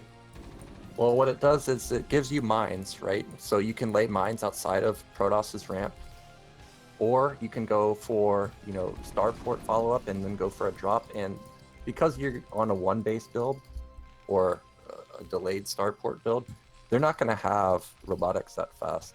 Also, by going mines, you force them to go force them to go robotics tech, right? You don't have to worry about DTs because it would be basically suicide to go DTs into spider mines, right? So it gives you the ability to know what Protoss is doing without having to actually scout them, really. You know it's going to be robotics, right? The only question you really need to know is it going to be Reaver or Observer? But it's most likely going to be Observer just because you have mines. So you can double expand off of minimal defense, like 2 or 3 vultures. And then by the time Protosses realize what you're doing, you've already got your 3 bases secured. Oh, so yeah, this is much smarter than I was expecting. Now when you're expanding it, to me, it's but at the same time, if you're playing versus a Protoss player that knows that, and then they just go straight Reaver, or they go like DT and just try and guess where all your mines are, then you can just straight up die, right? So you can't do it all the time, so you have to sometimes go factory and then mix in tanks and stuff like that. But if you can get away with going mines and double expanding, it's very nice. We actually see Gargoyle going for a starport build. Like I said, it could be possible, and we see from Dragon, he actually went very fast robotics. Usually Protoss players will put down 2 gates before they go robotics because normally you don't have a back base like on this map. So they kind of have to build a lot of units to defend it. But because he took the back base, he doesn't have to build a second gateway. He can just sit above his ramp. So this robotics is actually extremely fast. Yeah, this is very fast, and I think it might mean that he will be prepared against this drop. Maybe not like prepared, like he will not lose anything. But look at that. Gorgo is like pretending that he's going for normal push, and in a home he's making a dropship. So it will be very, very scary for Dragon if he will not like react on time with his probe pulling. Yeah, it's smart to deny that probe vision of the natural. I actually prefer taking the low ground on here first as Terran, because if Protoss sees it, that's fine. And then they have to guess if you took your back base. Because if they guess that you took your back base and you didn't, you did a 6 factory timing or something like that. It would be very difficult for Protoss to deal with. But denying that probe is smart. He has no idea if Gargoyle expanded or not. Now this dropship's coming in, but it's actually only 2 vultures, and looks like Dragon's already set up for it. Oh, he took a tank for a home, but look at Dragon. Yeah, he's so smart. He knows what he's facing, and this drop will do nothing at all.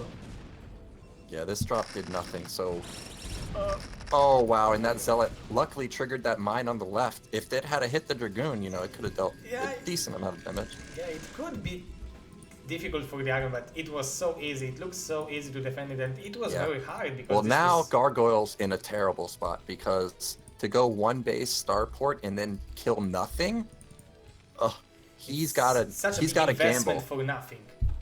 Yeah, and on top of that, he built a tank early, which kind of he didn't really even need the tank, right? Because Dragon wasn't attacking, so his back command center was delayed even more. So you see Gargoyle, he's building a third command center instantly because he knows he's not in a good spot. He really needs to take a gamble to get back in the game.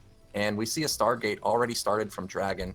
So since it's this map, for sure, it's carriers. It's not arbiters. Oh, so I like carriers more, so I'm happy. And Forge, I think just to like be prepared against some kind of ultra run buys. I don't see a way why. Oh, maybe for upgrades also. Forge is also for upgrades. Oh, and this Reaver's coming in. Oh, the right is here. Oh my god, gosh. Very nice mine. Wow, that was very nice. That's actually something Gargoyle needed. Now after that we have Reaver even drop match. that failed. Yeah, it's kind of okay for him now. He'll feel confident taking this third base off of very minimal defense. And but I don't think he's scanned yet, so he doesn't know that carriers are on the way. Yeah, let's see when he will scan, because this is very important. If he will have these informations. They are already launching his expansion. He's already mining gas. That's because he needs so much gas to make carriers, and he don't have money, but overall carriers cost 250 gas if I'm correct. Yeah, carriers are very expensive. I actually have started scanning the natural base quite often, or pretty early, to check to see if there's a fast assimilator, because if there is, it's usually 2-base arbiter or 2-base carriers. Very nice and sense. Nice pick. Yeah, nice pick off on the observer. This is very important. This is another gas that Dragon needs to invest into observer.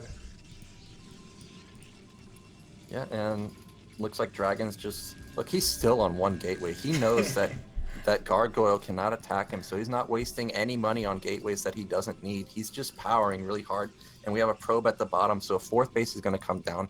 And Gargoyle, like I said, I still don't think he knows about these carriers. Oh, he just scanned them right now, so he's in panic mode now.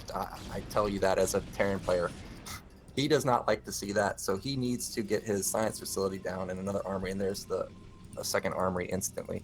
And this is a version of for Protoss of 1-1-1. You one gateway, one robo, 1-1-2. Sorry, one gateway and one robo and 2 stargates. Yeah, that's true. I never thought about that. Yes, but Gargoyle felt this is a very good idea to go right now because now there is not so many carriers. I mean, there will be probably 2 carriers when the attack will kick in, and ground army of Dragon is almost not existing. There is 7. Yeah, there's actually no Dragoons, but by the time Gargoyle gets here, and there's a nice drop in the back base. That's very nice. And he's so this attack could actually deal a lot of damage. Like you said, there's no Dragoons, so they're all running back to the main. He needs to go in now. And this expansion is probably gonna die. Very nicely done by Gargoyle. He felt the moment when he can go, and this Dragoon will die to the mines. And if he will kill this expansion, it will be huge for Gargoyle. Yeah, this is a great move. He'll have 3 command centers that are running versus 2 base. I mean, the carriers they're very difficult to deal as Terran, but he's got his science facility down. He's got his double armory going. So if he can just kill this and kind of back off and take a 4th base and try and go for the macro game, he's in a good spot. Yeah, he should target fire the Nexus, I think. Yeah, he's doing that. Very nicely done. Yeah, why Dragon is attacking with the Dragoons? I don't know, really. I think just to kill it faster. But yeah, he lost quite a few Dragoons there for not really any reason. The Nexus was already dead. Yeah, but carriers are... I mean, this is not the end of the game, because Dragon defended. He didn't lose many probes, so if he will rebuild the Nexus and he's still building 2 Nexuses at the same time, he should be fine. The 4 carriers will be there in a few seconds, and 4 carrier is the amount which you can start doing something with. Yeah, for sure. Dragon's definitely not out of the game. Also, losing tanks like that early is pretty bad for Terran. You see he's only on 1 add-on, so if he's thinking about attacking, he's not going to be able to attack for a long time. But he's actually moving his army, and there's all the Dragoons there. Oh, there is no range. The range is just finishing. Oh, but the Dragoons are intercepting the tanks. Yeah. Oh my, the Dragoons are killing all the tanks. Goliath suck versus Dragoons. 4 carriers are already out. So you were right. Losing these tanks was very very bad for Gargoyle, and now Dragon is Yeah, and using now it. his tank count is terrible. He only has 1 tank and only 1 add-on, so there's no way he's going to be able to kill these Dragoons. Now the carriers are sitting over the ledge. They'll just pick off the tank. GG. GG. Suddenly the score of this game changed. I didn't expect that it will be so quickly done. Yeah, that... the game ended very fast. I was not expecting that. I was expecting to have I don't know, just camp a little bit and go for like a 15-minute attack or something. I don't know. But yeah, it always feels good to kill a Nexus, but then when you lose all those tanks, you're kind of like, oh no, now what do I do? Because your tank count is nothing. Yeah, and even if like he wouldn't lose these 3 tanks like in front of his natural base, I think Dragon could snipe the tanks with the carriers, and then Dragoon could kill the Goliath. So there was obviously there was a way to defend it, I think, but after losing these tanks, when I look at it from this perspective, it was very hard for Gargoyle to defend it without like pulling STVs or making some turrets. Yeah, and the terrain on there, it's just so difficult. You saw like the carriers just sitting over the expansion in the ramp. Like the Goliaths, they just had no way to shoot them. It's so hard to play that map. And North America is 1 game away from leading 4-1 against Europe. So this is huge, I believe, against all people predictions. So this is very impressive from North American players. Yeah, I'm very happy, and the games have been good, and I'm ready. Are you ready? Okay, so this is like my bad habits. Like go with, even if we are talking, I should write it in the Brood War. Sometimes my brain is not working correctly. Okay. Yeah. So map is Stalkers. Yeah, so obviously I'm happy how it has gone NA versus EU, but these games have been close. Like the game versus TT1 and True Touch, like if TT1 attacked 30 seconds later, you know, the Cracklings would have kicked in, and that definitely would have been a different game. Like it hasn't been a steamroll. It's the games have been good. Yeah, and even Gargoyle was able to apply some pressure on Dragon. It was not a very one-sided game. For a second I thought that he had advantage, but then I realized that losing these tanks was crucial. But it was not one-sided games from any of the players. Everyone played very very very well, and Yeah, and now we have Tau Cross. So Gargoyle got to pick the map. If I was a Terran player, I would not pick this map. So I feel like he must either like this map or have a special build plan, because to me, really, unless you get top right, you have to build like so many turrets to stop arbiters, and then after you get your 3 or 4 base, you really can't take another base. And you know, in the Protoss versus Terran matchup, it's pretty easy for Protoss to get on 4, 5, 6 base. So I'm kind of confused at this pick. of course there is also a way to drop tank on top of this clip in the natural, and to drop some vultures into the main base in the same time. So there are some opportunities to use dropship in a good fashion, but in the previous game Dragon showed us how well he can defend this kind of rushes. So I'm also a little bit afraid, because there was a choice to pick Circuit Breaker when you can like easily take 4 expansions and live with 2-1, 200, 200, and it's pretty good game, good map for TVP. Yeah, like you said, if I was to pick a map, I'd pick Circuit Breaker or Fighting Spirit or something like that. But since we saw dropships on the last game, maybe he's just really likes dropships, and you know, dropships on that ledge are very good. The main of Dragon is huge, so he has the potential to drop everywhere. And we see a 12 gas, so it could be very likely that Gargoyle tries to do a build like what we just saw.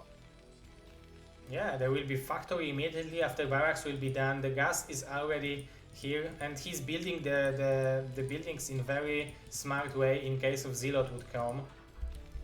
Yeah, and we see Gargoyle still mining gas. So Starport. He's up to something. He's up to no good. It could be a 2-factory or a starport. I just have a feeling it's probably starport just based on the last game since he used it there. So yeah, I'm looking forward to the next minute or so and see what he puts down. And what do you think about Dragon? He's never scouting in PvT. He's scouting with the first zealot. Maybe not never, but he's scouting with the first zealot in like 60% of games of I'm watching. And do you think like Protoss needs this scout very badly? Do I think they need to scout? No, I don't think they need to scout. A lot of the times they go Dragoon with range, like versus everything, whether it's 12 gas or gasless expand. So I don't think they need the scout. It's nice to mix in if you don't scout and if you do scout, of course. And this cell is going to kill the SCV. Yeah, nicely done. But if I see this depot wall as Dragon, I feel like there's got to be something crazy going on, right? If it was a normal game, you would try and set up your barracks in a way where you can micro the Marines, or he would have put in a bunker to get his command center down, right? So if I was Dragon, immediately my alarm bells would be going up. Okay, is it drops? Is it 2-fact? Something like that. So I think he will go for robotics facility, or because the expansion would be too risky right now, but the probe is going for expansion, so... Yeah, I don't agree with this. I think if I saw this 2-gate immediately and then robotics, and then if it ends up being a fast expand, maybe try and get back in the game with like a Reaver or something. Yeah, this is... And the fact that the depot is still there is kind of weird. Yeah, I think he will cancel this depot immediately after tank will pop out, because now he can't like move out. But Dragon's fast expanding, so this is going to be a test of his micro coming up within the next 30 seconds. And it looks like we're going to have the Jojo push, which is 3 tanks and a bunch of Marines, and then just rallied vultures. And that's a pretty strong push. It's very difficult to fight. The tanks are so beefy, the Marines take a lot of hits, and then you have rallied vultures with spider mines versus 1-gate. Yeah, versus 1-gate, it's very hard to counter double factories with 1 gateway. Of course, it's possible-ish, but you have to do something crazy. Magic needs to be happening. And now he should realize, okay, this is double fact. Yeah, like... Seeing 3 tanks, because after seeing 2 tanks, he could assume that this is second tank from the factory because he didn't see vulture. But now after seeing 3 tanks, he should know what is coming. Yeah, he knows. And even though he didn't kill anything... Oh, these Dragoons! Oh yeah, they can intercept the tank. Very nice micro from Gargoyle. Yeah, very nice from Gargoyle. Yeah, Dragon's in trouble. He just now puts down 2 and 3 gates. Well, actually, they're almost done. But yeah, he needs to get Dragoons out ASAP. And he needs to delay this push as long as possible. Oh, he's taking a lot of hits on the Dragoons. Oh, and look at these vultures from the back. Yeah, this is what I'm talking about. He's trying to intercept and put mines there. If he can catch these Dragoons, that's going to be it. Oh, very nice. Oh, the probes might die. Oh, but he forgot to put mines. Oh, it was so close for probes to being dead. Oh my god, this is very good for Gargoyle. Yeah, now we have 3 goons versus 2 tanks. Oh, that mine. Oh! It was so close. So many probes. But somehow Dragon is defending it. No, the Dragoons are dying. Oh my god. Oh, this is close, but now his 3 gates have kicked in, and it's just going to be rallied vultures, like I said. The tanks really have to stay alive. The siege mode is halfway done, so these 2 tanks will be in siege mode, and this cliff, this wall should help Gargoyle to keep these tanks alive. But Observer is here already, so 4 Dragoons. Yeah. Dragon's not even going to let him get siege mode. He's just trying to kill these tanks ASAP, and that's what he needs to do. If a siege contain happens over that ledge, it's going to be near impossible to break out. Yeah, definitely. The siege is done now, so yeah, and I think it will be very hard to move out of this base for Dragoon. But he's going for it. Wow. It might work. Oh my god, he's going to pull it. Oh, he killed the mine! With the vulture, such a high skill from Gargoyle. Oh my goodness. But now it's just 1 tank left versus 3 gate Dragoon. Yeah, only one tank and Gargle economy is not very good, of course. Oh my gosh, he can hit the tank from over the wedge! Yeah, GG. Oh my goodness. I'm wondering how many probes that does Dragon load, because he's mining only with 4 probes in the main base, but he still have plenty in the main, so he can saturate this base easily. And yeah, GG from Gargoyle. So it was very good defense, very good hold from the Dragoon, very impressive. Yeah, I can't believe that he held that. I thought for sure that once the siege and mines got up, that was it. Like Gargoyle's vulture run by at the very beginning with those 2 vultures, that one dragoon in that probe pull, like just got to the choke just barely in time. If he was able to set up mines there, none of Dragon's reinforcements could have came in. And like that was just game-changing right there. Thanks. Yeah, and we are having 4-1 score. AU versus. Oh my goodness. This is impressive from North America. You are winning 1-4 against EU, and this is something what at least people on Team Liquid didn't expect. Yeah, I mean, to be honest, I was not expecting 4-1 either. I mean, EU's lineup is killer. Like when I saw it, I was like, oh, wow. Right. And then, I got our lineup. I like our lineup's pretty damn good too. But, everybody's skill level is very, very similar. So anybody can take out anybody. My predictions for EU versus NA was either 6-4 or 5-5 for either side. So to go 4-1 in the first 5 matches, that feels great for us. I hope it happens again in the next 5. Yeah, tomorrow we will have on 19 CST, 7 p.m. CST, we will have 5 more matches.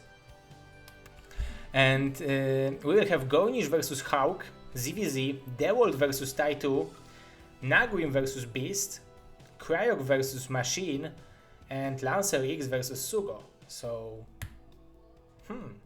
very good matches are coming. Very good matches, and again, matchups seem pretty even. I don't think anybody is really favored in any matchup, so I hope it just goes well for NA, of course. And, but I'm also rooting for EU. I would like it to be, like 5-5. If it goes 5-5, that'd be nuts, right? 5-5 is the best score, because then there is no loser, no winner, and there is a lot of things that you can talk. If that would happen, then this team would win 6-4. And of course, I want to thank Benevolent Beer for 1,000 beer, for 1,000. What is cheers? Yeah, cheers, not beers. 1,000 beer, and Beers and Karocha is sitting here. Oh, so 1,000 beer. Where we will put it? It will take whole salon. So, and also to Dark Matter for 100. Cheers. Thank you so much for supporting what you are doing here. And I think we are done for today. Are you up for playing Mr. Nayoken for casting with me tomorrow, or are you busy tomorrow? Yeah, I can cast tomorrow for sure. Okay. This was nice. That's good. Enjoyed it. Yeah, it was very nice game a very nice day of cast. Thank you so much for spending time on organizing that, or setting up lineups, organizing. Like, you can probably see that there is a lot of issues while we are organizing that, and yeah. I mean, I've had experience, with nation wars and clan wars and stuff like this in the past, and haven't done it in a while, and now it's bringing back all those bad memories. Bad memories, but there are also good memories, because this effort now is shown in what we are doing right now, and these are good matches. A lot of people, over 200 people, wanted to watch it, so it's pretty impressive. Yeah, it's very fun, and I'm looking forward to a rematch for in the future, or NA versus South America, or whatever, or NA versus Asia. I'm looking forward to. We will try to organize that kind of stuff, because I see people who likes to watch it. Over 230 people wants to see who will win, Europe or North America. Tomorrow we will have the finishing score. Who will win? Who will lose? NA needs 1 more point for a tie and 2 more points for a win. So only 2 out of 5 players tomorrow needs to win for North America to get this battle. Okay. Okay. But yeah.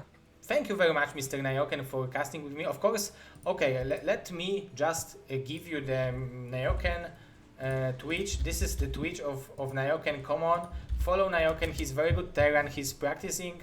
He's playing a lot. He's explaining what he's playing. So if you want to have quality stream, you should go and follow Nayoken. And of course, tomorrow we will be casting together. So see you tomorrow, Mr. Nayoken. Thank you very much. Yes. Yep. See you tomorrow. Looking forward to it. Bye. Hello. Okay, guys. I will be finishing too. I will put 2 minutes of commercials now, and after that we will host someone from Brood War. So, the commercials are running. If you are watching them, you probably have your ad block done. So, but I don't care. I have opportunity to click commercials. Why not doing that while I'm streaming for 3.5 hours? So 2 minutes of commercials is probably nothing bad for you boys. And I can turn off the glasses because I'm pretty tired. I wasn't casting for a pretty long time, and I really like these graphics from Han. I will show you brackets one more time. We will have Gornish Hawk, Deworld Tytoon, Agrim Beast, Cryok Machine, Lancer X Sugo.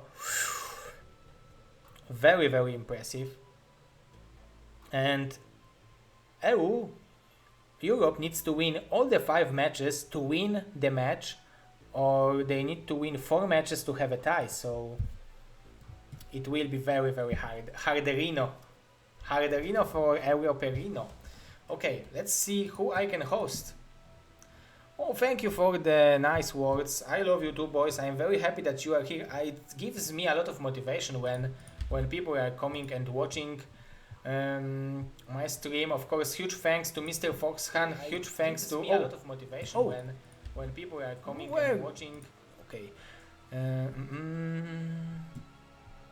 Dandy is streaming, so I think I will host Mr. Dandy, the champion of the BSL. He deserves to be hosted because if you are the champion of BSL, you should be hosted. Okay, so come on, let's come and watch Mr. Dandy. I'm very happy that they had the opportunity to stream without delay, and of course you can come and I have Twitter account. You can come and follow this Twitter account. I'm always updating when I'm streaming, and in this time I will go to sleep and I will stream tomorrow. Thank you so much and see you next time. Boom!